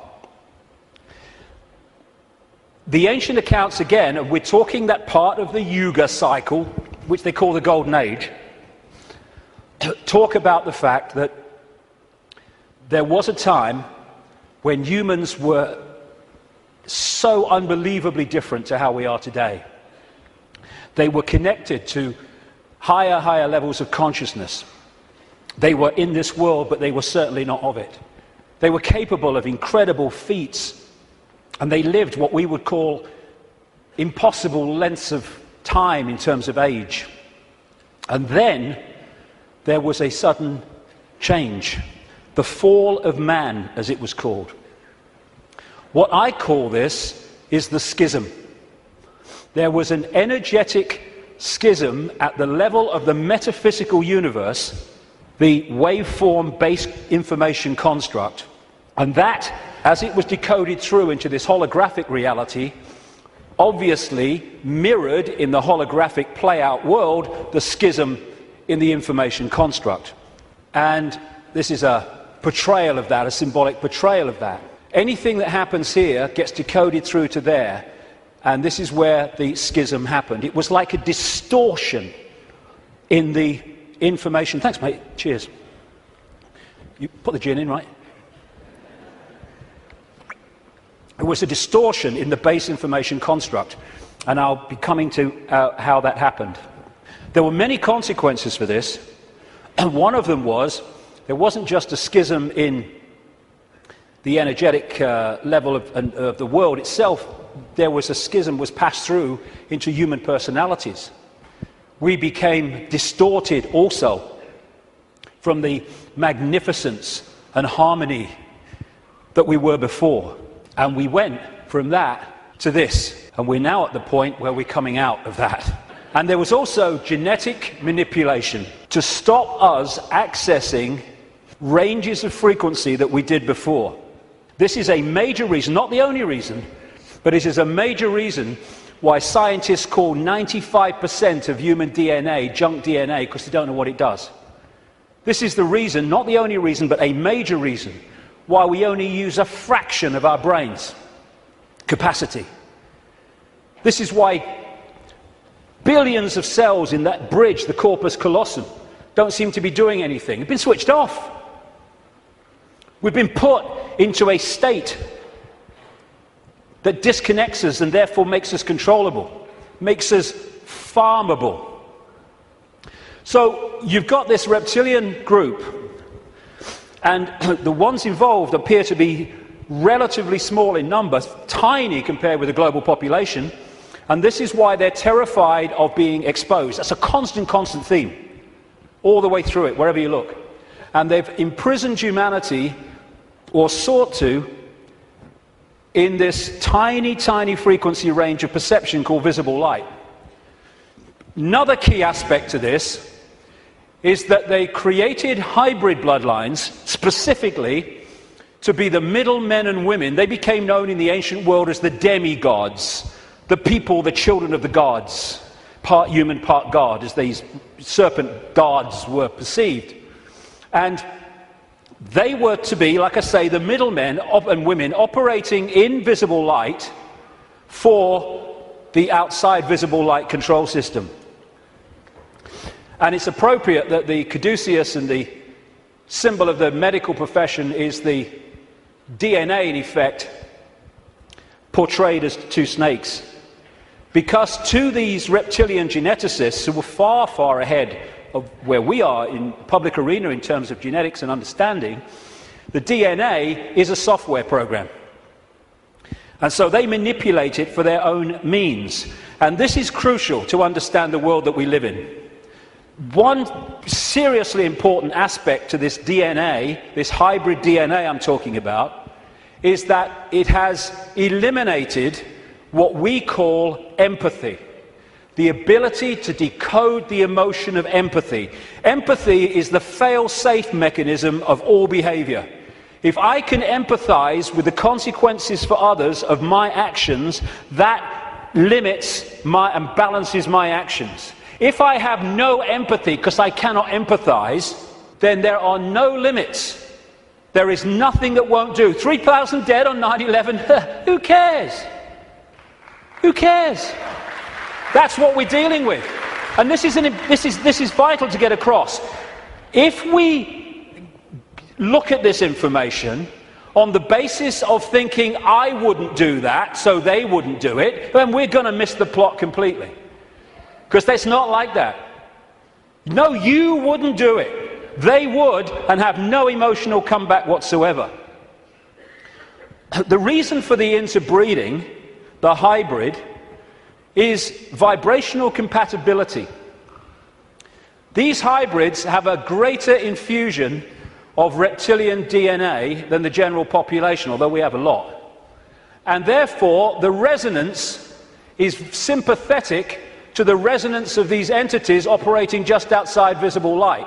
And through this resonant connection, like two radio stations talking to each other, the possessing entity outside of visible light can control the thoughts, actions, perceptions of the intermediary, the demigod. And of course, the theme of possession is as old as history, right up to the present day. We look at these people. All these pictures are by Neil Haig, by the way. Anything that looks like this. Great friend of mine, great artist. And this image symbolizes the fact that he looks at him with invisible light and he sees George Bush. Nothing else. What people don't see, because it's outside the frequency range of their decoding system, is there are entities around these people who are actually controlling these people's thoughts, actions, etc. A number of psychics have said to me around the world how they've seen people walking along the street or wherever, and then they've seen like an ethereal reptilian entity locking into these bottom two chakra points, the emotional level, one of them is, and floating around with them. And this is a kind of a good analogy. You know when there's scientists in a laboratory and they're trying to work with something that they can't touch because it's too dangerous, what they're working with will be in a tank, and they'll put gloves on which allows them to be outside the tank but to manipulate inside the tank. Well, that is a very good symbol of what I'm talking about. These Illuminati bloodlines, these hybrid bloodlines, operate like those gloves, operating inside this reality. And Neil symbolizes these Illuminati families with invisible light as this bearded man. Whenever you see him as we go along, that is symbolic of the Illuminati families, controlled beyond human sight by these reptilian entities. When the world started to recover from great geological catastrophes, which I'll come to in a second, there were areas of the world that stood out in terms of their abilities and potentials and advancement. These were some of them, and this area is particularly important to the bloodlines I'm talking about. The area that was once called Sumer, thousands of years BC, and became Babylon. This is why Babylon comes up in the writings of these people so often. And it's Mesopotamia, the land between two rivers. They didn't invade Iraq just for oil or just for anything. They didn't invade it for one thing, but multiple things. But one reason they're so obsessed with Iraq is because to these bloodlines in control of the world today, this is a very significant, almost religious piece of land of historical importance to them. As Sumer and Babylon broke up, these bloodlines started going walkabout. They became the royal families of the world. And what do royal families claim? The right to rule because of the divine right to rule. The Chinese emperors used to claim the right to be emperor because of their genetic connection to the serpent gods. And this is a theme all across the world between the serpent gods and royalty. They became the aristocracy and the royal families, claiming the right to rule because of their DNA. Just down the bloody road from here, we have a head of state in Britain to this day who is only head of state because of her DNA. Head of state because of her DNA. I actually made a complaint, nothing happened to it, but I made a complaint to the Race Relations Commission, or whatever they call it. They said, if you see racism, report it. So I reported the royal family. I thought, well, I mean, well, you would.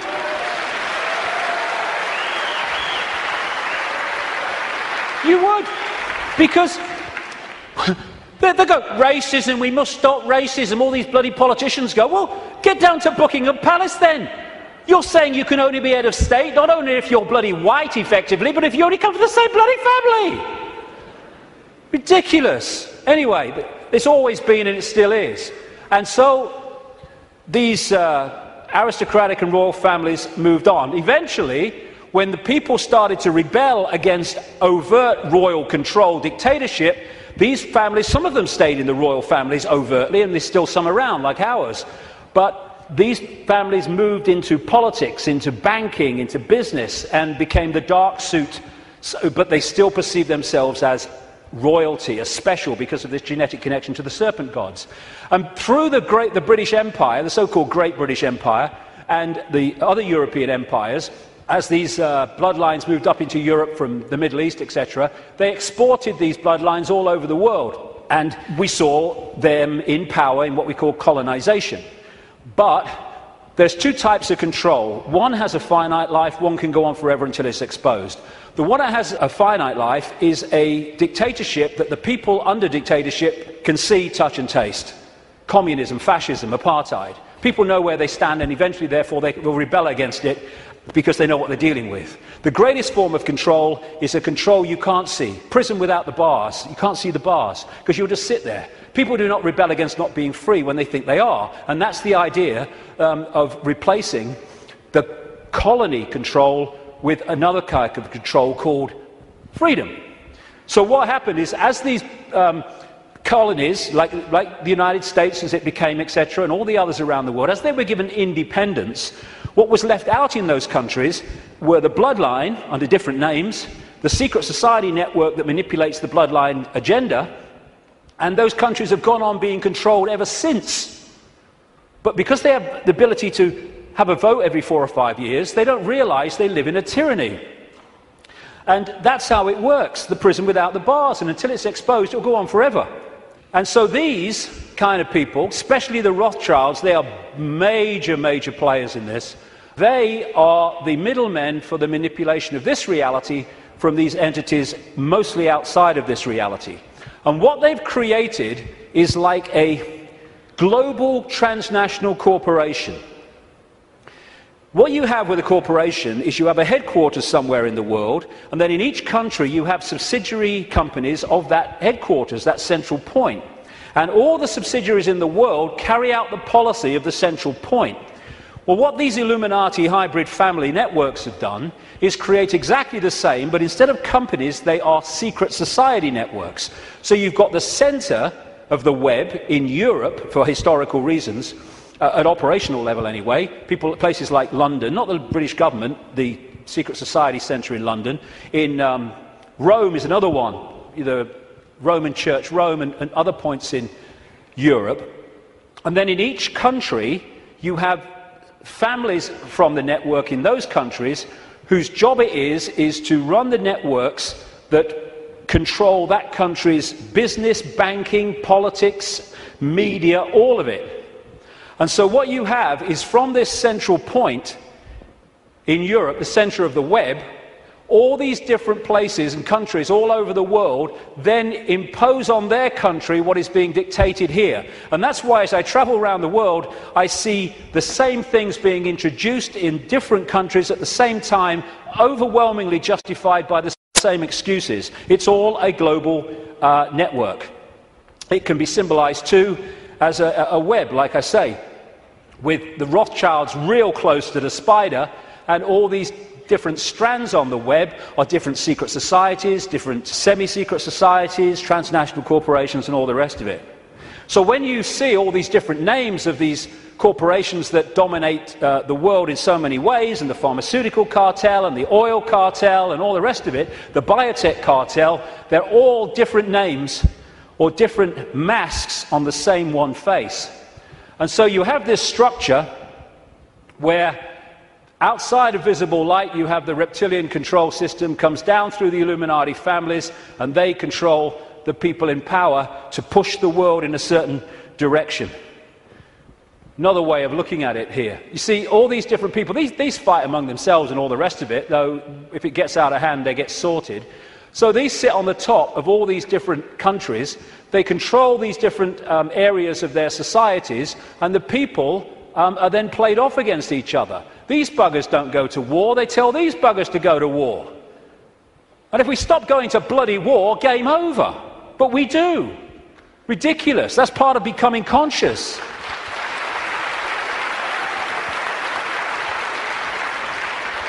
So these people are just pawns in a game, in a way, genetic pawns in a game. They're just kind of shells to play out this agenda with invisible light. I mean, some batches are better than others, of course. So if you look at the principle of the Trojan horse, the symbol of the Trojan horse, coming into a society and not seeming to be what it is, though taking it over, and you put that on the face, well, you've pretty much got symbolically what we're talking about here. People send me pictures from around the world and stuff that they find on the internet and elsewhere, which have a kind of reptilian feel about them. I'm not saying these are reptilian eyes, it could be a trick of the light, but I've used it because it gives an indication of the number of people that have told me this all around the world, from all walks of life, how they've seen people shift from a human to a reptilian state, and especially the eyes are the first to go. They describe how the pupils become reptilian. And interestingly, a great friend of mine has an associate who, I don't agree with it, but he's been doing a research project to develop iris scan technology, and it led to him looking very deeply into 2,300 eyes. And he said he knew nothing about what I'm saying, probably never heard of me. And he said to my friend, the amazing thing was that about 4% appeared to be of reptilian type and appearance. And that is a recurring number, in my research anyway. 4-5% seem to be of this hybrid nature. So these people are reptilian hybrid human reptilians. And you look at the eyes, but behind the eyes are something else. I had an experience with this guy, Ted Heath. He was Prime Minister of Britain from 1970 to 74, took us into the European Union as it became. And it's a long story, I've told it before, but he looked at me in a dressing room in a television station, and as he looked at me, this is what his eyes did. His eyes went completely black, everything.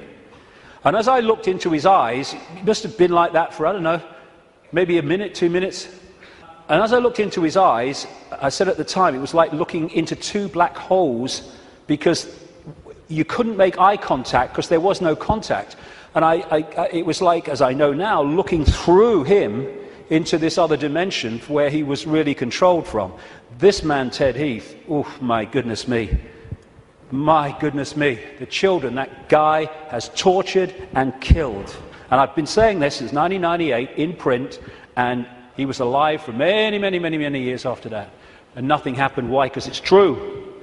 And so these people are like hiding behind human form. And hey, I rest my case. I rest my case.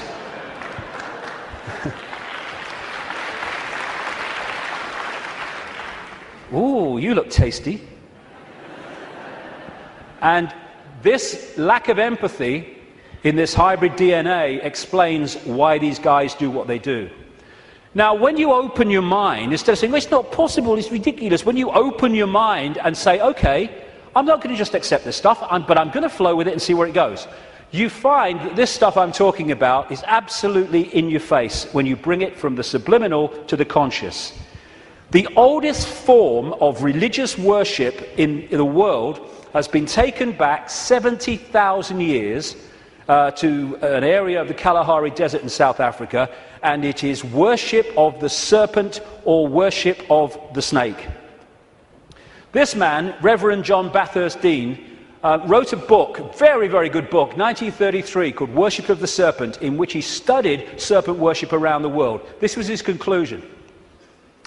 It appears then that no nations were so geographically remote or so religiously discordant, but that one and only one superstitious characteristic was common to all, that the most civilized and the most barbarous bowed down with the same devotion to the same engrossing deity, and that this deity either was or was represented by the same sacred serpent. It appears also that in most, if not all, the civilized countries where this serpent was worshipped, some fable or tradition which involved its history, directly or indirectly, alluded to the fall of man in paradise, in which the serpent was concerned. What follows then, but that the most ancient account respecting the cause and nature of this seduction must be the one from which all the rest are derived, which represent the victorious serpent, victorious over man in a state of innocence, and subduing his soul in a state of sin, as he would call it as a reverend, into the most abject veneration and adoration of himself. Like I say, wherever you go, it comes up. You find obvious representations of the serpent gods. These were found in graves of the Ubaid people that preceded Sumer in what we now call Iraq. These were the Nagas, the shape-shifting reptilian people of Asia.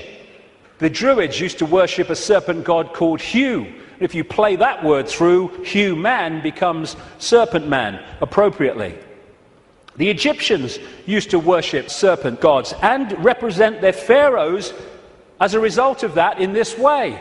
You had the cobra coming from the headdress there. You had the cobra head gear itself representing the snake. You had the belly of the cobra. The cobra is a constant common symbol of this serpent race. In Central America, you had Quetzalcoatl, the feathered serpent god, and the Mayan version of it was Kukulkan in places like Chichen Itza. Of course, right across Asia, Japan, China, etc., the very most dominant symbol of that part of the world is the dragon, which comes from this worship of the serpent gods. Folklore is full of serpent stories and what have you. When I first met Credo Mutwa, a long time ago now, he contacted me when I was going around South Africa, this Zulu shaman, the official historian of the Zulu nation, because he'd read in a book called The Biggest Secret that I'd introduced this reptilian stuff for the first time, and he said, Mr. David, how do you know? How do you know about the Chitahuri? And I didn't know about the Chitahuri. Tell me. And he told me the story of African history where the Chitahuri, which translates as children of the serpent or children of the python, had taken over the world in the very same way that other parts of the ancient world described it. This is a painting that he did of one type of this Chitahuri from ancient and modern accounts. And he showed me this called the Necklace of the Mysteries. It says a necklace, it's very, very heavy, copper, and it goes on your shoulders. How he keeps it on his shoulders, I'll never know, it's so heavy. And he uses it as the historian of the Zulu nation, the symbols hanging from it, to tell the story of Africa and the world in general. And pride of place on the front is a non-human entity with a willy in come and get me mode and a human woman. And I said to him, what's all that about? And he said, this is symbolic of the interbreeding of the Chitahuri and humans to create these hybrid bloodlines, these children of the serpent. And then I asked him, oh, by the way, that's copper now, but in the original, and this Necklace of the Mysteries, by the way, is mentioned in accounts 500 years old, and Credo reckons it's about 1,000 years old, and it has a flying saucer on it, very clearly, a flying saucer hanging from it, which the storytelling says that's how the Chitahuri came here.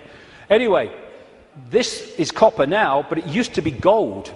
Someone stole it, and they couldn't afford to put gold back, and that takes us to North Africa and Egypt, and the base story of the Egyptian myths, and that's the golden penis of Osiris, which all relates into this golden bloodline, this special bloodline. And when I said to Credo, why is it not reptilian, he said, because the Chitahuri, and this is a theme I've found all over the place, the Chitahuri said you must not portray us as we really are.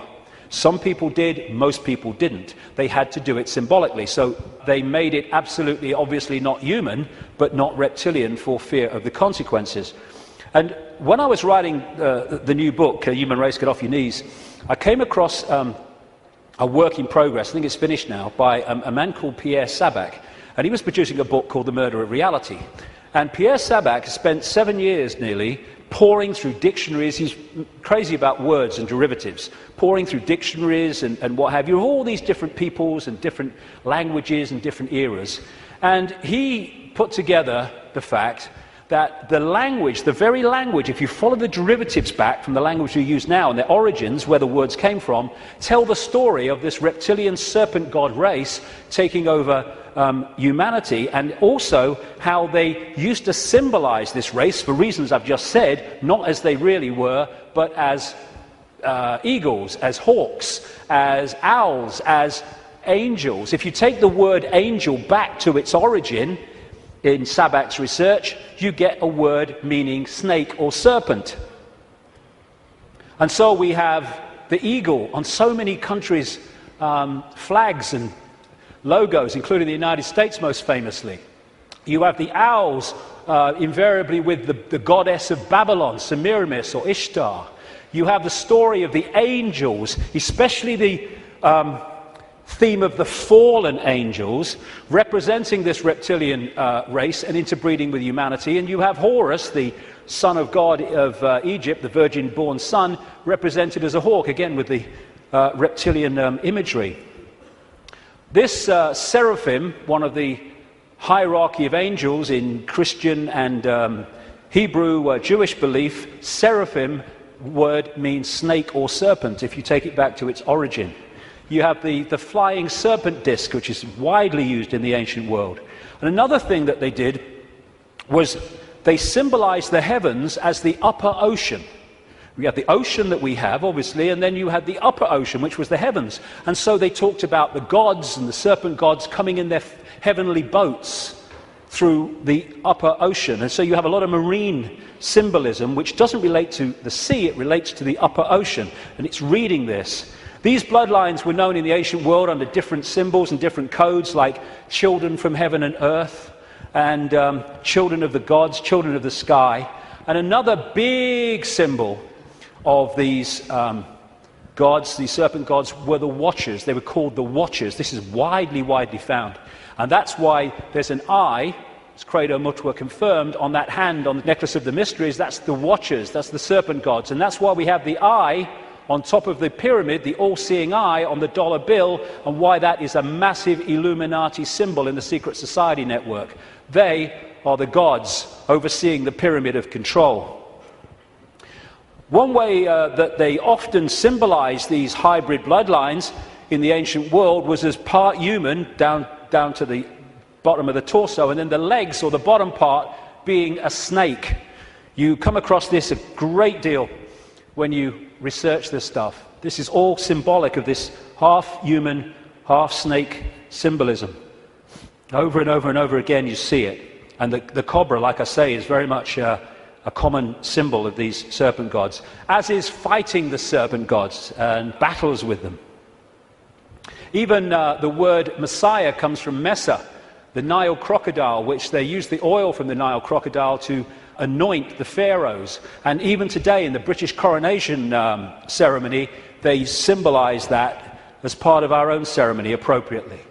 In the Bible, the devil is symbolized or described in reptilian terms. The old serpent called the devil and Satan, who deceiveth the whole world. He was cast out into the earth, and his angels were cast out with him.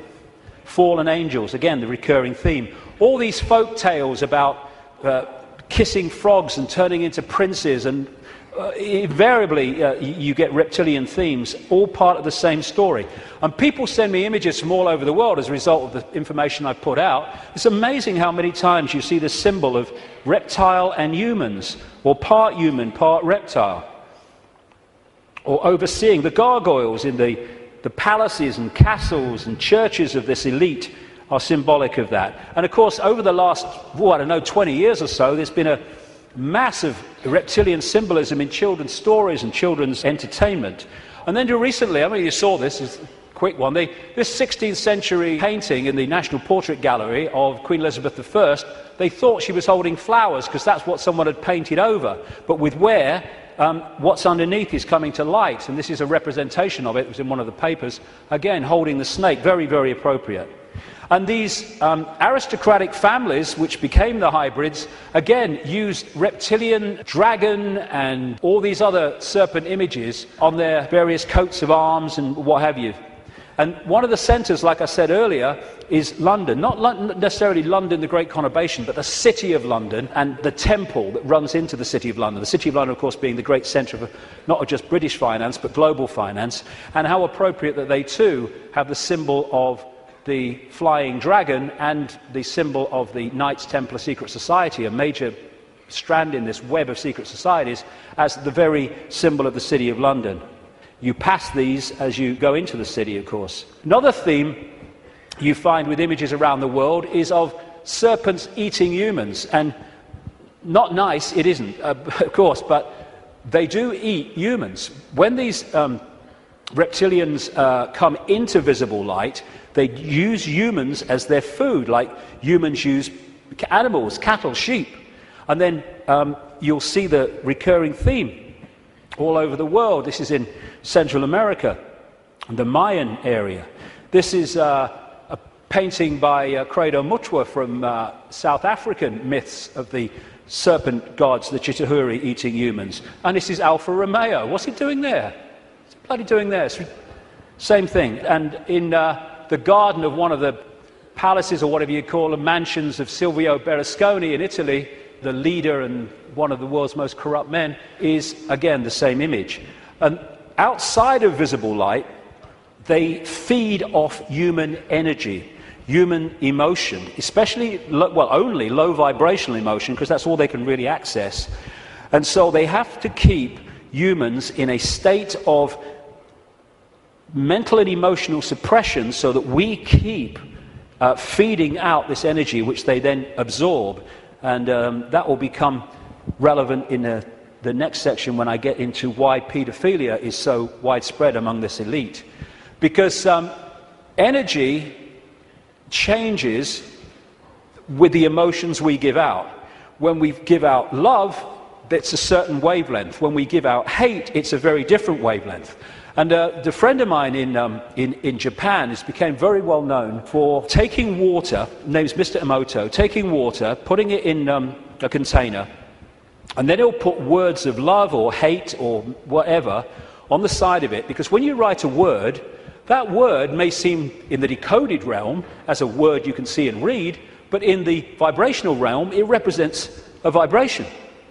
If you could see the vibration of writing the word hate to writing the word love, it would be dramatic. In fact, you're looking at it.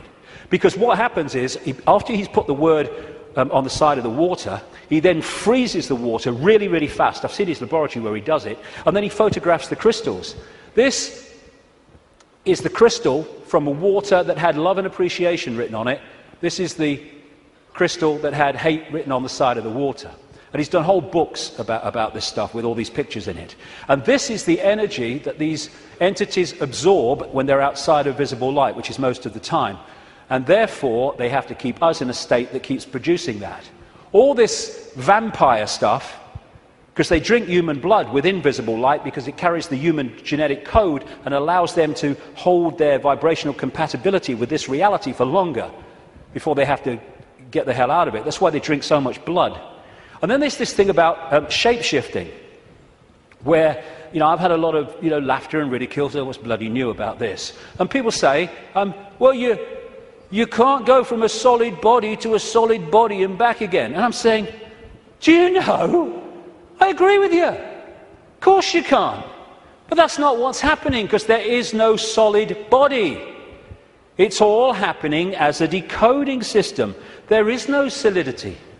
So what shape-shifting is you have a situation like this, and the front dominating from our perception of observation energy field is the human one. So we look at George Bush or somebody, and we see a human. But sometimes, especially at times of high emotion, this shift can happen where the reptilian field comes forward. And as it does so, becomes the dominant one, often briefly, the observer now starts decoding that. And then it shifts back, and you start decoding this. And to the observer, decoding that shift, creating the holographic reality in their head, which is where everything happens, to their observation, someone's gone from a human to a reptilian, and then back to human again. It's not, of course, shifting solidity. She's a hologram like we're all holograms, and they can shift. This is where shape-shifting happens, what we call physical shape-shifting, illusory, in our heads. So the road to tyranny began when these reptilians arrived. Before that, like I say, the world was very different. The golden age, the time when humans were just extraordinary before the suppression. And then came this energetic schism, this distortion in the information construct, which got played out into the holographic world as, on one level, as massive geological events, with volcanoes and storms and what have you, and of course symbolized by Noah and the Great Flood, though there have been many of these, not just one. And Noah is simply a biblical version of much, much older stories that tell exactly the same story of how the earth turned over, how there was a massive flood, tidal waves, what we call today tsunamis, how there were great geological catastrophes and upheavals, and basically the world was, certainly the society that went before, was destroyed. It was a blank sheet of paper. And in this distortion, humans lost the power of the connection they had to higher levels of awareness. And this happened. We went from being part of the field, knowingly so, and to being taken over and suppressed by this reptilian race. Because once the blank sheet of paper was created by the geological catastrophe, and why that happened I'll come to not very long from now, the earth started to settle down, and when it settled down, then everything started to be rebuilt, but in a very, very different, much lower level than it was before. And there was the genetic manipulation too.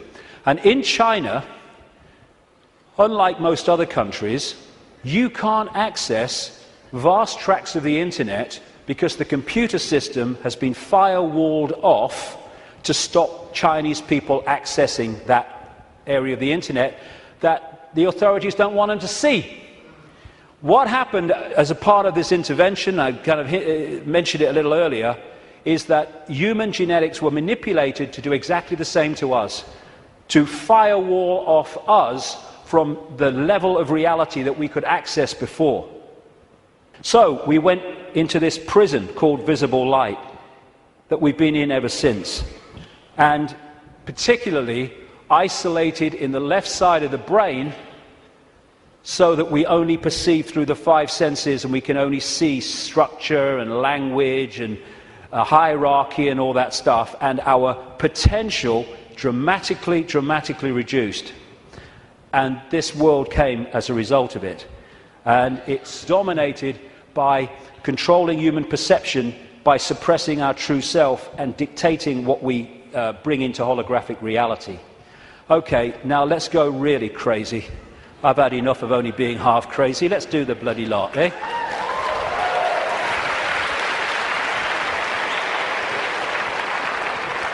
What I want to say before I go into this is this.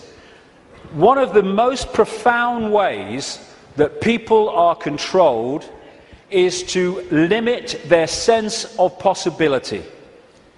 Your sense of possibility becomes your sense of what is possible. Now that's an obvious thing and it's a truism, but often we miss what's in front of our eyes. In other words, if you can program a sense of what's possible and make it narrow and incredibly limited, then when people come along and say this is going on, these people say you're bloody mad, that's not possible. It's like, no, you don't believe it's possible.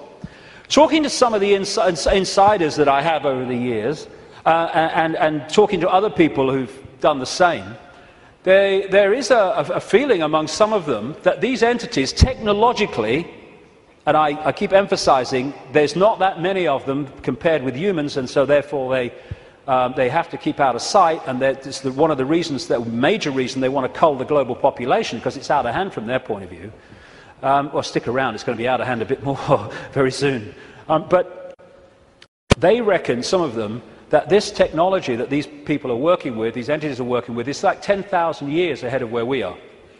But that's a bit of a misnomer, because there's a line, like a Rubicon, of awareness of how reality works. And when you're this side of it, you are in a state of tremendous limitation. But once you cross it, and by realizing the nature of reality that I've been talking about today, suddenly you can move very fast in terms of your ability and your potential and all the rest of it. But while we're here, they reckon we're there about 10,000 years ahead. So we're dealing not with what we can do, but with what very advanced technological entities will do. Not spiritually advanced, intellectually, technologically advanced. What happened was that I was writing this latest book, and I sat down one morning. I've had one or two thoughts about this before, but they've come and gone. But I sat down one morning at the computer to start writing, and it was like, I've had this so many times in my life, in the last 20 years, was like an energy field descends upon me, and suddenly I just knew the moon was not what it seems to be. It wasn't the heavenly body, the natural phenomenon that we believe that it is. And from that moment, information started to come to me in the five-sense world, pointing to exactly that. Again, we come back to that line 20 years ago. Knowledge will be put into his mind, and at other times he will be led to knowledge. This combination has been constantly repeating, and it gets more and more powerful. First I get an insight out of nowhere. The moon's not real. Where's that come from? And then suddenly it starts. I went on the internet, and within 2-3 minutes, I was expecting to find nothing. I just put on a few words indicating the moon's not real in the sense that we think it is. And bingo, within 2-3 minutes or less, I'd found this book, Who Built the Moon, by two researchers who've written other books. One of them an investigation into Freemasonry. And this book details the extraordinary anomalies relating to the moon. And they came to the conclusion, and I absolutely bloody agree with them, and a bit more than that too, as I'll come to later, that this is what we're looking at. The geometrical connections and everything, and the mathematics and the relationship between them in terms of size and position is just mind-blowing. And what I'm suggesting, and I'm not alone over the years at this level of it, though I think I might be alone at the next bit, that I'll come to in a second, or a few minutes. I've been there before, I don't mind. Is that the moon is actually a hollowed-out planetoid by a very, very advanced race, and it was brought here to take the Earth over. And what they do, this seems to be a modus operandi. They bring these moons in, and as they bring them in, they fundamentally affect the Earth. I mean, the Earth is at the spin it is, and is at the angle it is, because of the moon. Massively so, anyway, because of the moon. So when they come in, bingo, things change, and the society that was there before ain't there anymore. And then gradually they take them over in ways that I'll come to. So when the moon came in, and again, it's so important to come back from the holographic world to the base construct. We see a solid moon, yes, in the play-out world. But back here, it is an energetic construct in the metaphysical universe. And as it came in, and other things that happened, which I talk about in the book, it created this distortion in the information construct of the waveform information base of this universe. And as it did so, it was played out here in all this catastrophe and stuff that I talked about and the ancients talk about. It was played out as this great geological catastrophe and the great flood and all the rest of it. And what is a common theme that they talk about, the ancients, in relation to this? The earth turned over. And you think, how the freaking hell can the earth turn over? Well, what happened? What happened when the moon came in, the earth turned over? It's at an angle that it is today because of the moon. And so the distortion brought an end to the world that was there before, and we basically went back to rubbing sticks together because of what happened. And that distortion was played out in the human mind, the human perception, the human psyche, and we completely changed our perception of the world and who we are, where we are. So in Who Built the Moon, like I say, I do recommend it, the way it looks at the anomalies and everything, and the connections between these three bodies. And these mathematical, geometrical connections only apply to these three bodies in the solar system. They don't play out against the other planets, just these three. And the moon is so perfectly positioned that because of where it is, when we have an eclipse, it is the same size as the sun. That's why we have the eclipse. And the authors of Who Built the Moon say this: the moon is bigger than it should be, apparently older than it should be, and much lighter in mass than it should be. It occupies an unlikely orbit and is so extraordinary that all existing explanations for its presence are fraught with difficulties, and none of them could be considered remotely watertight. When you go on and you say, where'd the moon come from? You get this story. And like so much in what we call science, that people take it as fact, it's actually a theory which repeated becomes fact. But then you go back and you find that it's a theory. And the first one is the moon was created by what's known as the whack theory, or the big whack theory. And that is that a Mars-type planet came in, smacked the Earth, great chunk came off, and became the moon. When the physics of that didn't work out, they came up with the double whack theory, where the Mars-type planet hit the Earth, bit comes off or whatever, and then the Mars-type planet thinks, well, I'll give him one with the right, I'll give you one with the left, comes back and whacks it again, the old 1-2. Talk about bloody desperate. And the truth is, and honest scientists will tell you, they have no bloody clue where the moon come from, and it shouldn't, by physics, be there. This guy, Isaac Asimov, a Russian professor of biochemistry, did a lot of writing on this sort of stuff, and he said this, quite rightly: we cannot help but come to the conclusion that the moon by rights ought not to be there. The fact that it is one of those strokes of luck almost too good to accept.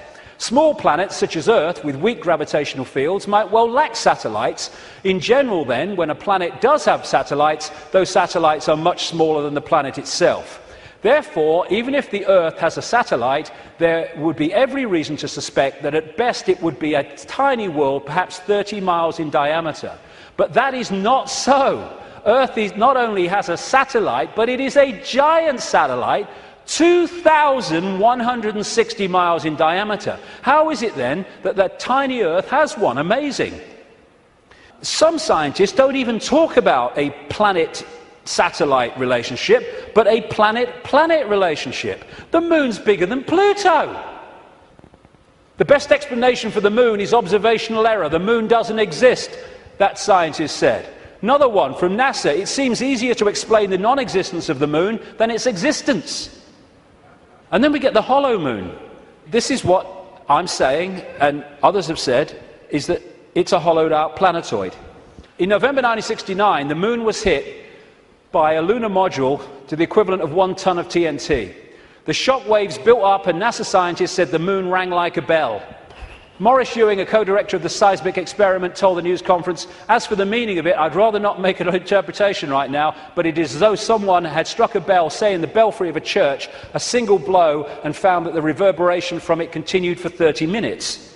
It got a bigger smack eventually, which I'll come to. Frank Press from the Massachusetts Institute of Technology, MIT, said that for a rather small impact to produce an effect that lasted for 30 minutes was quite beyond the range of our experience. This is a guy called Gordon MacDonald. He said in the early 1960s, it would seem that the moon is more like a hollow than a homogeneous sphere. And this guy from MIT said the lunar orbiter experiments had vastly improved knowledge of the moon's gravitational field and indicated the frightening possibility that the moon might be hollow. Now we'll come to this bigger whack. A launch vehicle struck the moon with the equivalent of 11 tons of TNT, and NASA scientists said the moon reacted like a gong and continued to vibrate for 3 hours and 20 minutes to a depth of up to 25 miles. Ken Johnson, a supervisor of the Data and Photo Control Department during the Apollo missions, told Who Built the Moon author Alan Butler that the moon not only rang like a bell, but the whole moon wobbled in such a precise way that it was almost as though it had gigantic hydraulic damper struts inside it. These two Russian scientists from the Soviet Academy of Scientists wrote an article in 1970 in Sputnik magazine in Russia headed, "Is the Moon the Creation of an Alien Intelligence?"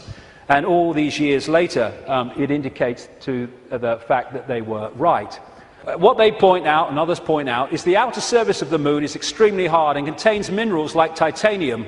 Moon rocks have been found to contain processed metals, including brass and mica, and the elements uranium-236 and neptunium-237 that have never been found to occur naturally.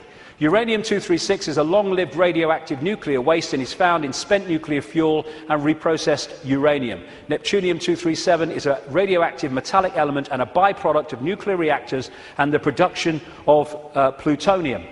Some lunar rocks have been found to contain 10 times more titanium than titanium-rich rocks on Earth. Titanium is used in supersonic jets, deep-diving submarines and spacecraft.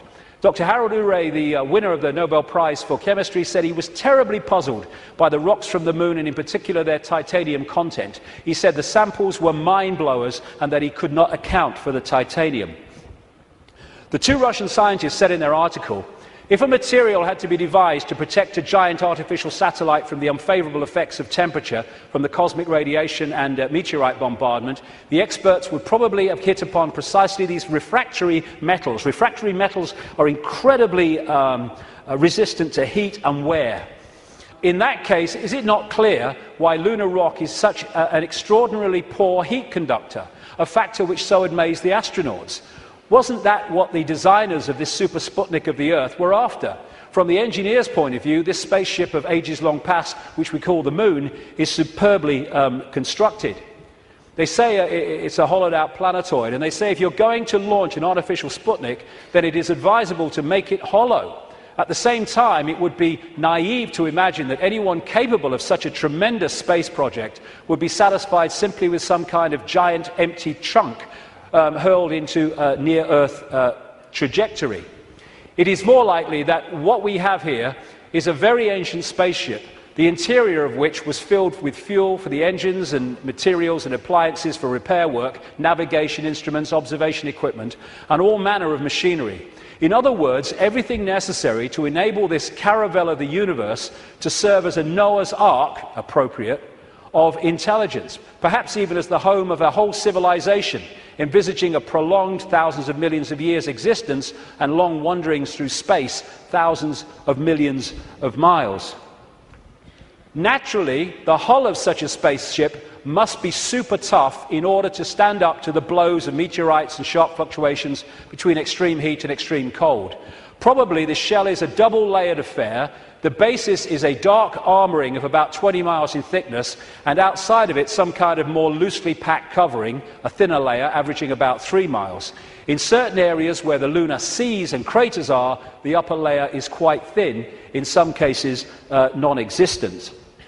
And as this scientist said, the moon is made inside out. In other words, what's on the outside should really be on the inside, and that supports the idea of a hollowed-out planetoid. So, when I started to put this together, and there's a lot more of this in the new book, I then called the oracle in South Africa, Crater Mutwa, and I found Zulu legends to be incredibly accurate with their symbolism. And this is the thing, symbolism. You get these anthropologists and people, they go around and they look at these shamans and these ancient stories, and they take the blooming things literally. Now, like I said earlier, we now have the tools which make it easier for us because technology is mirroring reality, therefore we have the analogies. When these ancient stories were put together, they didn't have that. They had to try to get their point across in simple ways that people of that time could relate to. So they used symbolism. So when I read around Crater Mutwa, I didn't tell him anything that I'd put together or come across or thought. I just said to him, can you tell me any Zulu legends about the moon? And he said, yes, we consider the moon to be an egg. Now, when you take that literally, you say, the moon's an egg, the anthropologists, the primitive people you know. But no, they symbolize it as an egg for a reason. And this is what he said.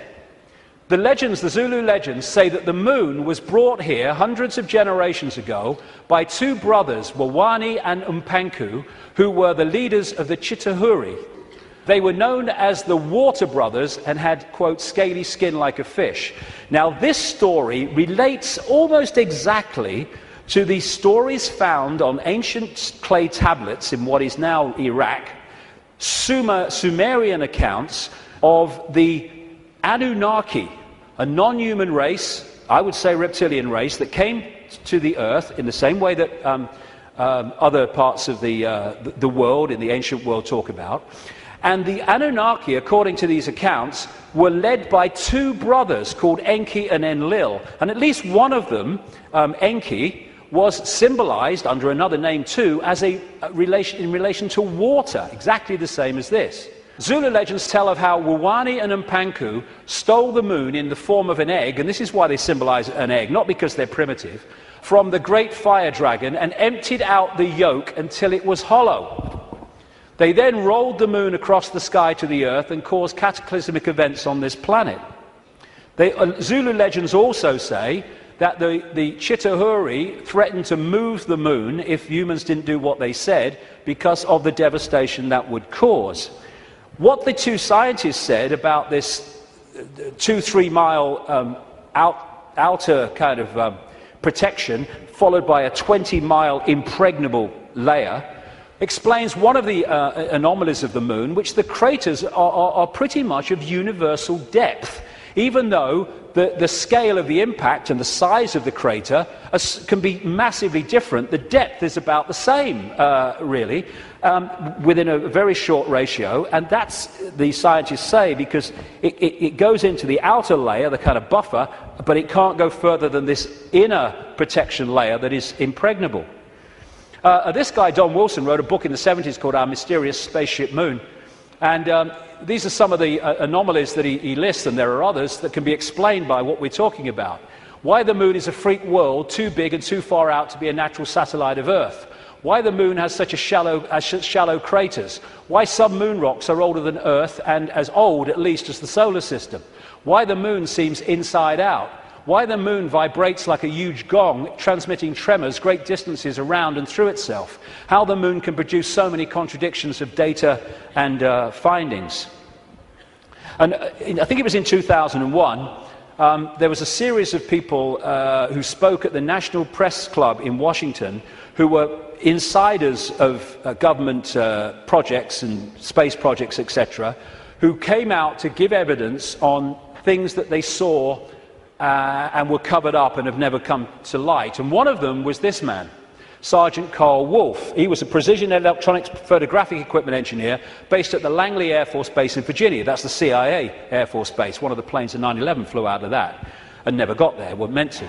But what he told at the press club was that he was called across to part of this base where they were putting together what they called mosaics. As the craft were flying over the moon and photographing it, they were taking different photographs and piecing them together to complete the landscape. And they had a technical problem, so he went over to try to help them out with it. And then a guy there who was working with his mosaics showed him something of interest. And this is what he said at that presentation in Washington. Then he pulled out one of these mosaics and showed this base, which had geometrical shapes that were towers. They were spherical buildings, they were tall towers and things that looked somewhat like radar dishes, but they were large structures. If I compare it to what I have seen now, because I do have photographs that have artifacts in them that are similar to what I saw, they're massive. And this is a thing, you think about the moon, massive. This is a thing that comes up. The structures and technology and, if you like, spaceships that these people work with, some of them are absolutely enormous, beyond our comprehension, because they've crossed that Rubicon of understanding how reality works and therefore what possibility is. Some of these structures are half a mile in size. They're huge structures. Some of the buildings seem to have very reflective surfaces on them. A couple of structures that I saw reminded me of cooling towers at power generating plants. They had that sort of shape. Some of them were just very, very straight and tall with a flat top. Some of them were round. Some of them looked like Quonset huts and with a dome, a kind of like a greenhouse. The particular shot that I saw, there were several clustered together over the landscape, a fairly large landscape. And other people at that press club presentation talked about how NASA systematically smudged out or removed any non-natural artifacts that they showed on the surface of the moon. And this documentary called Moon Rising, you can watch it on YouTube, I think, looked at photographs taken by something called the Clementine mission in 1994, I think it was, which took 1.8 million photographs, digital photographs of the moon. And you see the way that some things on the landscape were just blocked out. I mean, what's behind this? There's loads of these things which they've blocked them out, and then there's this, which has been smudged out. If you take it from another angle, there it is. What the heck is that? One of the kind of astounding things in this documentary is that they said they took this picture to a photographic expert who's worked with NASA, And he estimated that this was 10 times the size of Los Angeles.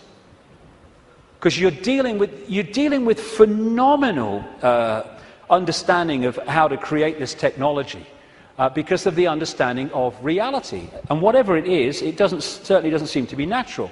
You've got all these other things kind of smudged out, and you can only see even the smudging in close-up. And what I came across when I was putting this together is the Death Star in Star Wars. Now, George Lucas, as I've been saying in my books for years, is a massive insider in a galaxy far, far away. I don't think so. I don't think so. This is much closer to home. And, of course, in the Star Wars movies, the Death Star it looks very much, of course, like the moon, and it was constructed to move in on planets and take them over in the same bloody way that I'm talking about in relation to the moon, and there's more to know too. In many ways, this is so symbolic of what we're looking at here, and that's no accident with George Lucas involved. And interestingly, this is Mimas, a genuine moon of Saturn, and there's the Death Star. I found that quite interesting when you put them together. Anyway, there was also talk, and more recently there's been further talk in the last few weeks, that one of the moons of Mars, Phobos, is a hollowed-out asteroid. This guy said a long time ago, in '63, Chief of Applied Mathematics at NASA, that Phobos might be a colossal base orbiting Mars, and like I say, that's come back into the debate that it could be. And again, one of the Star Trek episodes was about a hollowed-out planetoid that became, in effect, a spacecraft, a world, and inside it. And so much of this science fiction that puts this stuff in our face as fiction ain't fiction at all. They're getting it from fact. So, like I say, there's not just incredible synchronicity in mathematics and size and position between these three bodies, but as the authors of Who Built the Moon point out, there's great synchronicity between things like Stonehenge and other megalithic structures and these three bodies, particularly the moon. And one of the things they point out is that the measurement which a guy called Alexander Thom came up with, an engineer who studied all these sites in Britain and Europe, like Stonehenge, called the megalithic yard, which is a kind of a certain length. And he said that all these major, especially Stonehenge and things like that, broke down into these megalithic yard mathematics. And what the authors of this book are saying is that the moon breaks down to the same mathematics, which is what they say. This all seemed very odd. The megalithic structures that were built across Western Europe were frequently used to observe the movements of the sun and the moon. But how could the unit of measure upon which these structures were based be so beautifully integer to the circumference of these bodies as well as the Earth? Well, maybe because those that built Stonehenge and these megalithic structures in the ancient world, some of which we'd struggle to build now, were also those controlling the moon. And okay, this could be controversial, but, you know, I've been known to be. I think that these structures were put there to suppress the Earth's energy grid for reasons I'll come to in a moment, because we are interacting with this energy field all the time. And how do you control all the fish at once? You control the sea they're swimming in. And the way to control humanity and suppress humanity is to suppress the energy field and the energy and information available in that field that we can access. And these fantastic structures were not done by humans alone, let's say that. Now this is where I am probably alone for the moment. I don't think I will be forever, but there you go. When I was, I do this more in detail in the book, but I'm trying to connect dots here. What I came across when I was putting all this together, again, was something I've termed the moon matrix.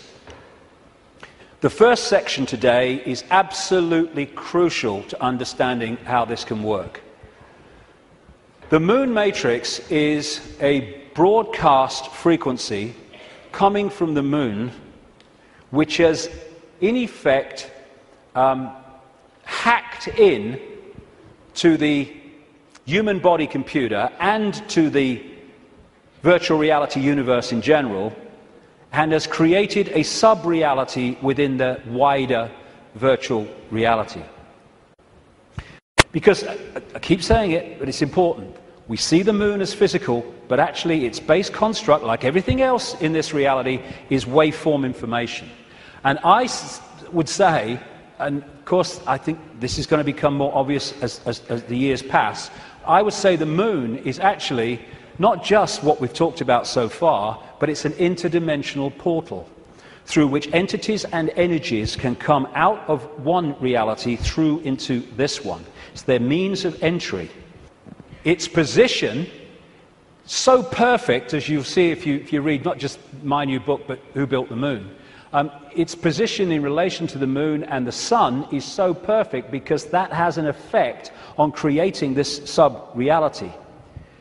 I'm saying that this frequency is broadcast from the moon and has created a sub-reality which we are constantly decoding, and that the genetic manipulation of humanity, so widely described by the ancients, was to take this body computer and tune it in, connect it to this frequency range I'm calling the moon matrix. This is Neil Haig's concept of moonopoly. This is the world, the structure that we are experiencing. This box, recurring, round and round, limited world. And I am suggesting that we are being massively influenced. In fact, we have been turned into a hive mind by these broadcasts, which are holding us in a sense of limitation, to the point where it operates as a default mechanism. Soon as you start to awaken, if you don't keep it going and stick with it, then you'll default back, because the pressure of this moon matrix is pushing us into this tiny sense of limitation. So what virtual realities do is they basically hijack the five senses and get them to decode the information in the computer game and take it into reality. I'm saying that this moon matrix has done exactly the same, and it is part of the modus operandi of how planets are taken over in this way.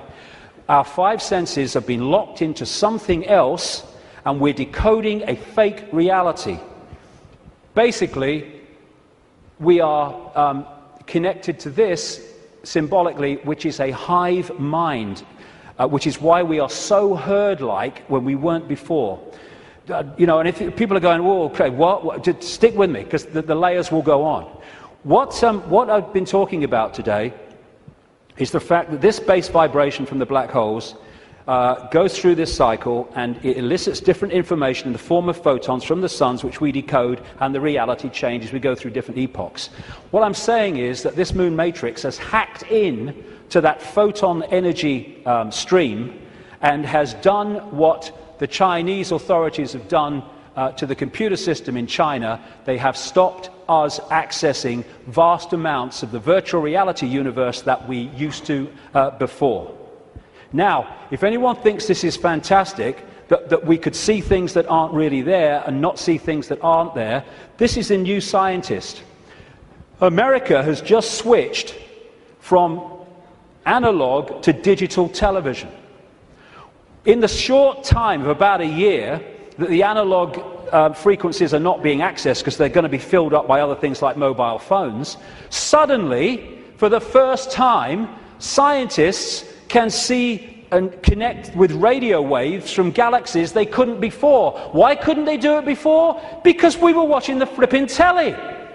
Prior to the switchover in America, naturally occurring radio waves at frequencies between 700 and 800 megahertz were obscured by analog TV signals, preventing astronomers from investigating the universe using this band. The freeing up of this bandwidth is a once-in-a-lifetime opportunity to see galaxies in this range. Now, you imagine what is capable by this high technology in blocking frequencies so we can't perceive what's there and we perceive things that aren't there.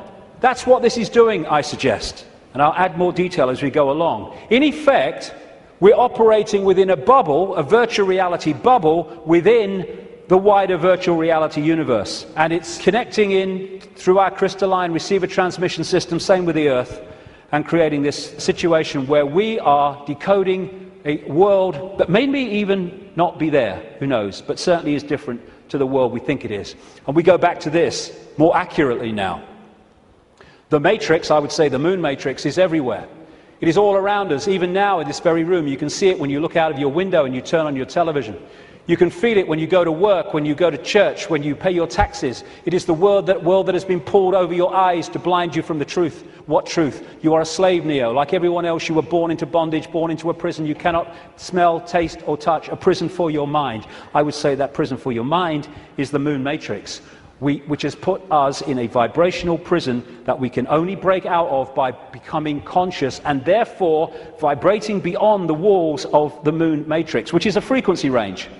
And if we're not held in that frequency range, that's why society is structured as it is, with its stress and its fear and its war and its conflict, then we start to break out of its perception prison and we start to say, bloody hell, why didn't I see this before? Because you were there, constantly decoding this thing. Now, like I was just saying, never mind what I've just said about some moon matrix, never mind that. Even by its very position, the moon is fundamentally affecting human behavior and human perception. Because the moon is affecting the Earth tilt, the Earth spin, affecting the Earth oceans, therefore it's affecting us. We're 60-70% water, we must be affected by it. And also, and here we come back to the importance of the first section today, it's also fundamentally affecting the endocrine system, which connects us to the chakra system, which connects us to out there, part of which is the third eye. It affects the hormones that we secrete, which fundamentally affect human behavior, human health, human perception. Not with any matrix, just by being there. And it fundamentally affects this, the pituitary and the pineal gland that give us the sixth sense ability to see beyond the five senses. And what it has done, it has shut down, in so many people, on purpose, the third eye, which in our previous pre-domination mode, we used to perceive vast areas of reality beyond which we can now. Moonth comes from moon. The moon, of course, as it goes around, fundamentally affects our perception of time. We have moonths because of the moon. It's a monarchy. It's a hybrid monarchy. And one of the major ways they control us, seems to be a modus operandi again, is money, controlled by the Rothschilds. Now, I saw a film, some years ago, called They Live. It was a B-movie, and it was not just produced and directed, he wrote the music, every bloody thing, by a guy called John Carpenter. You follow John Carpenter's movie-making history, and you will see that he bloody knows a great deal. He'll say he doesn't, he bloody knows a great deal. He does movies and horrors and Satanism and all this stuff, and he did this movie called They Live, and I thought it was very symbolically accurate when I first saw it, but now it's unbelievably accurate. For those who haven't seen it, you go on YouTube, put John Carpenter They Live in, you can see it in sections still today. The story was this. It was set in the future, but the future was about now, because it was a few years ago now. There was a massive economic depression, and this guy comes along with his tools on his back. He's walking around America trying to find a job in the building industry. He gets a short-term one at this building site. At the end of the day, one of the other builders said, do you have anywhere to stay? Because there's a massive economic depression. People are living in tent cities and corrugated iron makeshift villages on wasteland. Exactly what's happening in America now, incidentally. And he's now having nowhere to stay. So anyway, he goes back with him to stay at this corrugated iron tent little village thing on the wasteland. And he starts getting interested because there's things going on across the church, across the way, that seem very strange to him. And the villagers mocked up some kind of television in a kind of Heath Robinson way. And when they're watching the television, suddenly it breaks out of the main channel, and there's just a man's face on the screen saying, they're here, they're controlling, you don't know, all that stuff. And then there's a police state raid on this village and on this church. And they bring the bulldozers in and the police and the helicopters, and they destroy the village. And this builder guy gets away, and he comes back, and he goes snooping around the church, and he finds some cardboard boxes. And he grabs one, and runs into a back passage behind buildings, and he opens the box wondering what's in it, and there's sunglasses. And he's disappointed. Sunglasses? What are all these sunglasses in a church for? So he thinks, oh, I'll have one. He puts them in his pocket, throws the others away, walks off into the street. And that's where we pick him up. When he puts these sunglasses on, suddenly the world looks very, very different. It looks like this. He starts to realize that there are people that look human to his naked eye that are anything but human when he puts these sunglasses on. Not only that, where he's seeing adverts with his naked eye, drink Coca-Cola, holiday in Jamaica or whatever, what he can see with the glasses on is subliminal instructions: conform, stay asleep, consume, watch TV, submit, and all the rest of it. All on levels that he can't see. Other people who haven't got the glasses, they're interacting with various people, but he can see are not human. He looks at the president making a speech. He's not human when he looks at him through the glasses. Same with a number of people in law enforcement. Newsreaders were the same. And where it goes is that at the end of the movie they realize that the reason that people cannot see without the glasses, what he can see, is because there is a frequency being transmitted from the top of a television tower which is preventing the population seeing what they would normally see if that frequency wasn't being broadcast. And what they do is they break the broadcast frequency, they stop the dish working, and people are sitting in bars, and suddenly they can now see the guy next to them's not human. What a bloody laugh that would be, wouldn't it? And there's people out having sex and then realizing, hey, I didn't really come home with you. Tell you the funny thing, a lady in Canada told me this story happened to her. I spoke in Canada years ago now, and I met this lady. She was a power-dressing businesswoman, you know, very of this world. But she'd had this experience, and she was shaking when she told me the story. She said that she got this boyfriend who had a dark side, she said, that he knew about and he was trying to deal with. And they come home, and they go into the bedroom, and there was a shelf at top of her bed, and standing there was the book, The Biggest Secret, which for the first time I introduced this reptilian thing. He then goes crazy, she said, when he sees the book, and he got her to throw it away. Oh, what are you reading that rubbish for, and all that stuff? Mind you, he's not alone in that. And then they start having sex, and he's kind of on top of her, and she said, I had my hand on the bottom of his back, and suddenly he started getting very, very violent, and I started getting frightened. And she said, then my hand was pushed back. And she said, I looked over his shoulder, and my hand had been pushed back by a tail. He sprouted a tail. She said, I screamed, threw him off, and for a second or two in front of me, he was totally reptilian, and then morphed back to human, and ran out of the house, never seen him again.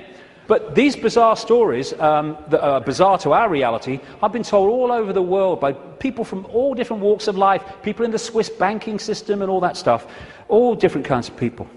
So this frequency is that equivalent of that broadcast dish on the top of that TV tower, which was stopping those people in that movie seeing what they would normally see. Now, when we bring this down into the reptilian world, well, it gets interesting, because we live in a society that is an expression of the reptilian brain. This man, Carl Sagan, a cosmologist, very famous, he wrote a book called The Dragons of Eden, in which he was looking at the effect of reptilian genetics on human behavior. And he said, you cannot, in effect, understand human behavior without understanding the reptilian aspect of all this. And we come back to what I mentioned earlier. This part of the brain, known as the reptilian brain or the R complex to scientists, is so fundamental to human behavior, as I'll explain in a second. And I'm saying that this genetic manipulation that the ancients talk about all over the world by the serpent gods locked us in to the moon matrix through the reptilian brain, because it connects into the hive mind of the reptilian species in the moon. And this, like I say, fundamentally expresses itself as the world that we live in. And I'll come to that more in a second. Now, in the 60s, around that time, there's a guy called Carlos Castaneda who wrote books based on the teachings of a Central American shaman source called Don Juan Matus. Some people say Don Juan didn't exist. Some people say he did. Whatever, the words that were put into his mouth are just absolutely extraordinarily accurate. And I read this quote coming up after I put this stuff together that I've been talking about. This is what Don Juan Matus said in these books. We have a predator that came from the depth of the cosmos and took over the rule of our lives. Human beings and its prisoners. The predator is our lord and master. It has rendered us docile, helpless. If we want to protest, it suppresses our protest. If we want to act independently, it demands that we don't do so. Indeed, we are held prisoner. They took us over because we are food to them, and they squeeze us mercilessly because we are their sustenance.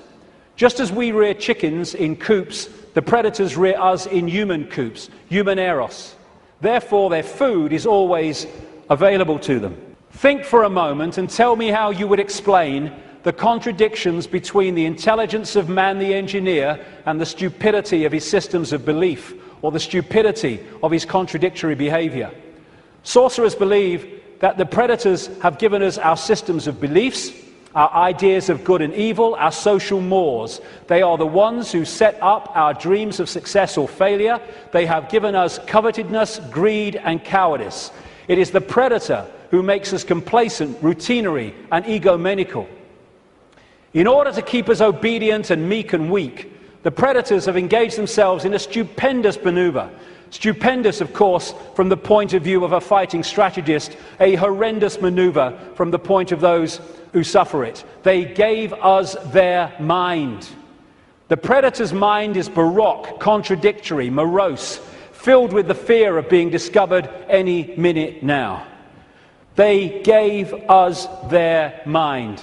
And that is how I suggest they've done it. We are connected if we operate within the hive reptilian brain mind. We are operating on a collective mind, which is pouring out this constant sense of anxiety, fear, worry, stress, because that keeps us within the confines of the frequency range of the moon matrix, i.e. attached to it, and it also elicits the emotional low vibrational energy on which they feed. Behind all these pyramids of banking, medicine, religion, business, politics is the reptilian hive mind. It connects into all these control systems that run our society. And now let's look at the character traits of the reptilian brain. Is this our society or what? This is mainstream science, by the way. From the reptilian brain we get primitive and emotional responses, cold-blooded behavior, lack of empathy if not balanced out by other parts of the brain, and territoriality. This is mine, get out. A desire to control, an obsession with hierarchical structures of power. Aggression, might is right, winner takes all. And it is dominating our sense of reality and our reaction and responses to events and other people. This is the word that sums up the reptilian brain: survive, survival. It doesn't think, it hasn't got the ability to think, it reacts. That's why it can react so fast. There are good things about it. When you're driving along in your car and someone walks in front of you, what rams the anchors on immediately, without thinking, instantly, is the reptilian brain. But when that starts to impact on other parts of our behavior and our lives, then it becomes a very negative thing indeed. It is the reptilian brain and its fear of not surviving. It's always scanning the environment for threats. Not just physical threats, but threats on other levels of our experience, which I'll explain in a second. And therefore, the targeting of the reptilian brain and the constant triggering of it is what gives us this constant fear, this constant stress, worry that goes on in all areas of our lives. Will I meet the rent at the end of the month? Oh my God, will I lose my job? Oh my God. And the more that we can be put in fear, here we go, the more we operate in the reptilian brain. That's why we're constantly given reasons to fear and to be anxious. Be afraid, be very afraid. The big bag monster's coming as soon as we've invented him. And when he's gone, we'll have another. Terrorism! Ah! Global warming! Ah! Swine flu! Ah! The economy! Ah! I don't look like her! Ah! I don't look like him! Ah! Constant reasons to fear.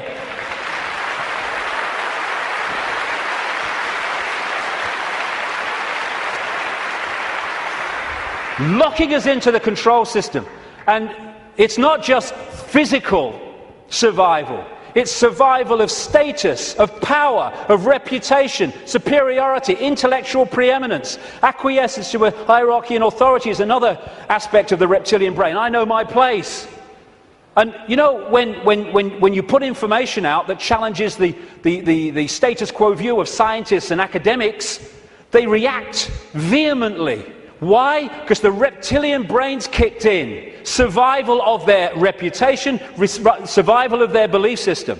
When you put out information that challenges people's religious beliefs, not you're saying you're wrong and all that stuff, you're just saying here's some information, which if it's true, that can't be right. They vehemently attack you. Why? Because the reptilian brain's kicked in, because the belief system is in danger of not surviving.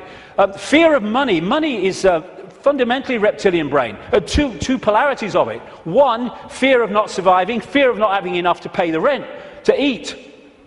And on the other hand, you can get so locked into the reptilian brain, and this is what the hybrid bloodlines do, that you equate survival with far more than is necessary to survive.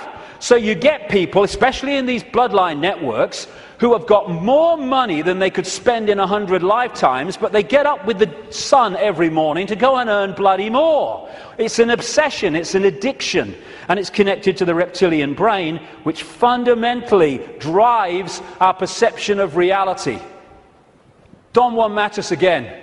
I know that even now, though you never have suffered hunger, you have food anxiety, which is none other than the anxiety of the predator who fears that at any moment now its maneuver is going to be uncovered and food is going to be denied. Through the mind, which after all is their mind, the predators inject into the lives of human beings whatever is convenient for them, and they ensure in this manner a degree of security to act as a buffer against this fear. Sorcerers of ancient Mexico reasoned, here we go, that man must have been a complete being at one point, with stupendous insights, feats of awareness, that are mythological legends nowadays. And then everything seems to disappear, and we now have a sedated man. What I'm saying is, what we have against us is not a simple predator. It is very smart and organized. It follows a methodical system to render us useless. Modus operandi, done it many times. Man, the magical being that he is destined to be, he's no longer magical. He is an average piece of meat. There are no more dreams for man, but the dreams of an animal who is being raised to be a piece of meat, trite, conventional, imbecilic. This is what becoming conscious brings us out of. Control of perception is the bottom line of this conspiracy. You know, I'm all for exposing 9/11s and banking scams and engineered wars, but this is the bottom line, and if we miss it, then we're going round in circles and we'll get nowhere. Interestingly, the Zulu legends say that before the moon came, they used to worship the sun as female, and then everything changed. This change from perceiving the sun as female to worshipping it as male made possible the creation of warlike kings that took what they wanted by force. Everything changed when the perception of the sun changed, and the perception of the sun changed when the moon matrix kicked in and changed our perception of everything. And in so many ways, this Avatar movie, I'm not saying Cameron symbolized it like this, I'm saying what it symbolized to me. The blue people, who were in total harmony with everything else, I'm saying to me, are symbolic of humans as we were before the predator came. And then the American troops with their high technology, let's kill people, we want these resources, so let's just go and get them and destroy everything to do so. They symbolize to me this reptilian intervention. And they even have, in the Avatar movie, of course, the concept of the possession of the blue people so that they could infiltrate their society while outwardly looking like they do and not being known to be who they are. These reptilians look down a different timeline to us because they're on a different wavelength. They're able to see further into what we call the future than we are. And therefore, if you access this network of secret societies, especially the inner circle, you can access the projected future of human society which this is planning. Therefore, you can write prophetic novels which further down what we call the timeline turn out to be staggeringly accurate. All you need to do is to access that projection. And you do it by accessing the Secret Society network. This, the Fabian Society in London, created in 1884, is one of those societies. The deeper inner core that have access to that timeline and that projected agenda. And this guy was one of them, a Fabian. And that's the Fabian logo, by the way. The wolf in sheep's clothing. Perfect. Perfect. It created, in effect, the Labour Party in Britain, and it influences massively the left, not only the left, but what we call the left centre of politics, not just in Britain, but in other countries. Australia too, for instance, very, very powerfully. When people have said to me in the past, you know, what's planned, I've said to them, well, you can read 2 books and see it, just put them together. George Orwell's 1984, and Aldous Huxley's Brave New World. This was published in 1948, this was in 1932.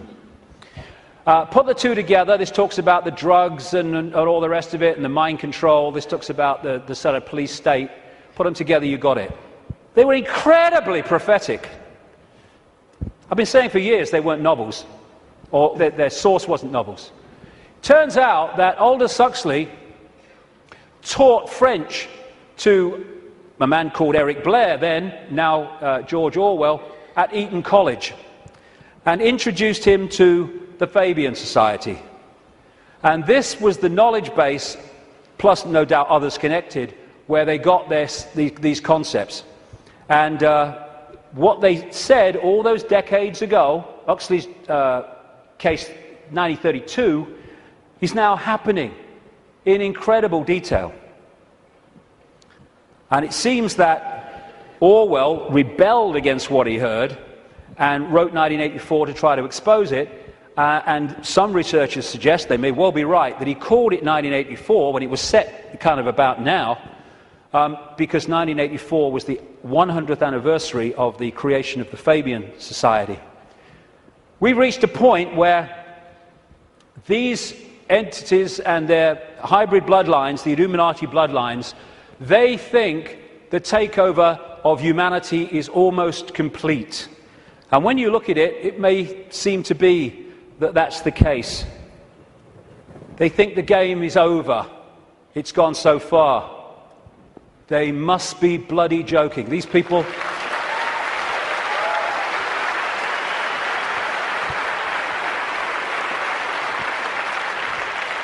These people are in for the shock of their lives in the next few years. The shock of their lives. Because they can access so much, but they can't access beyond that. And they think the game's over because it seems to be here, but they can't perceive there. And when that comes in here, and it's very close to doing so, game over. Well, we've come a long way, haven't we? And what we're going to do now then is have a break for, say, 45 minutes, and I'll come back and look at the world as it is now and what's happening. Thank you very much. Thank you.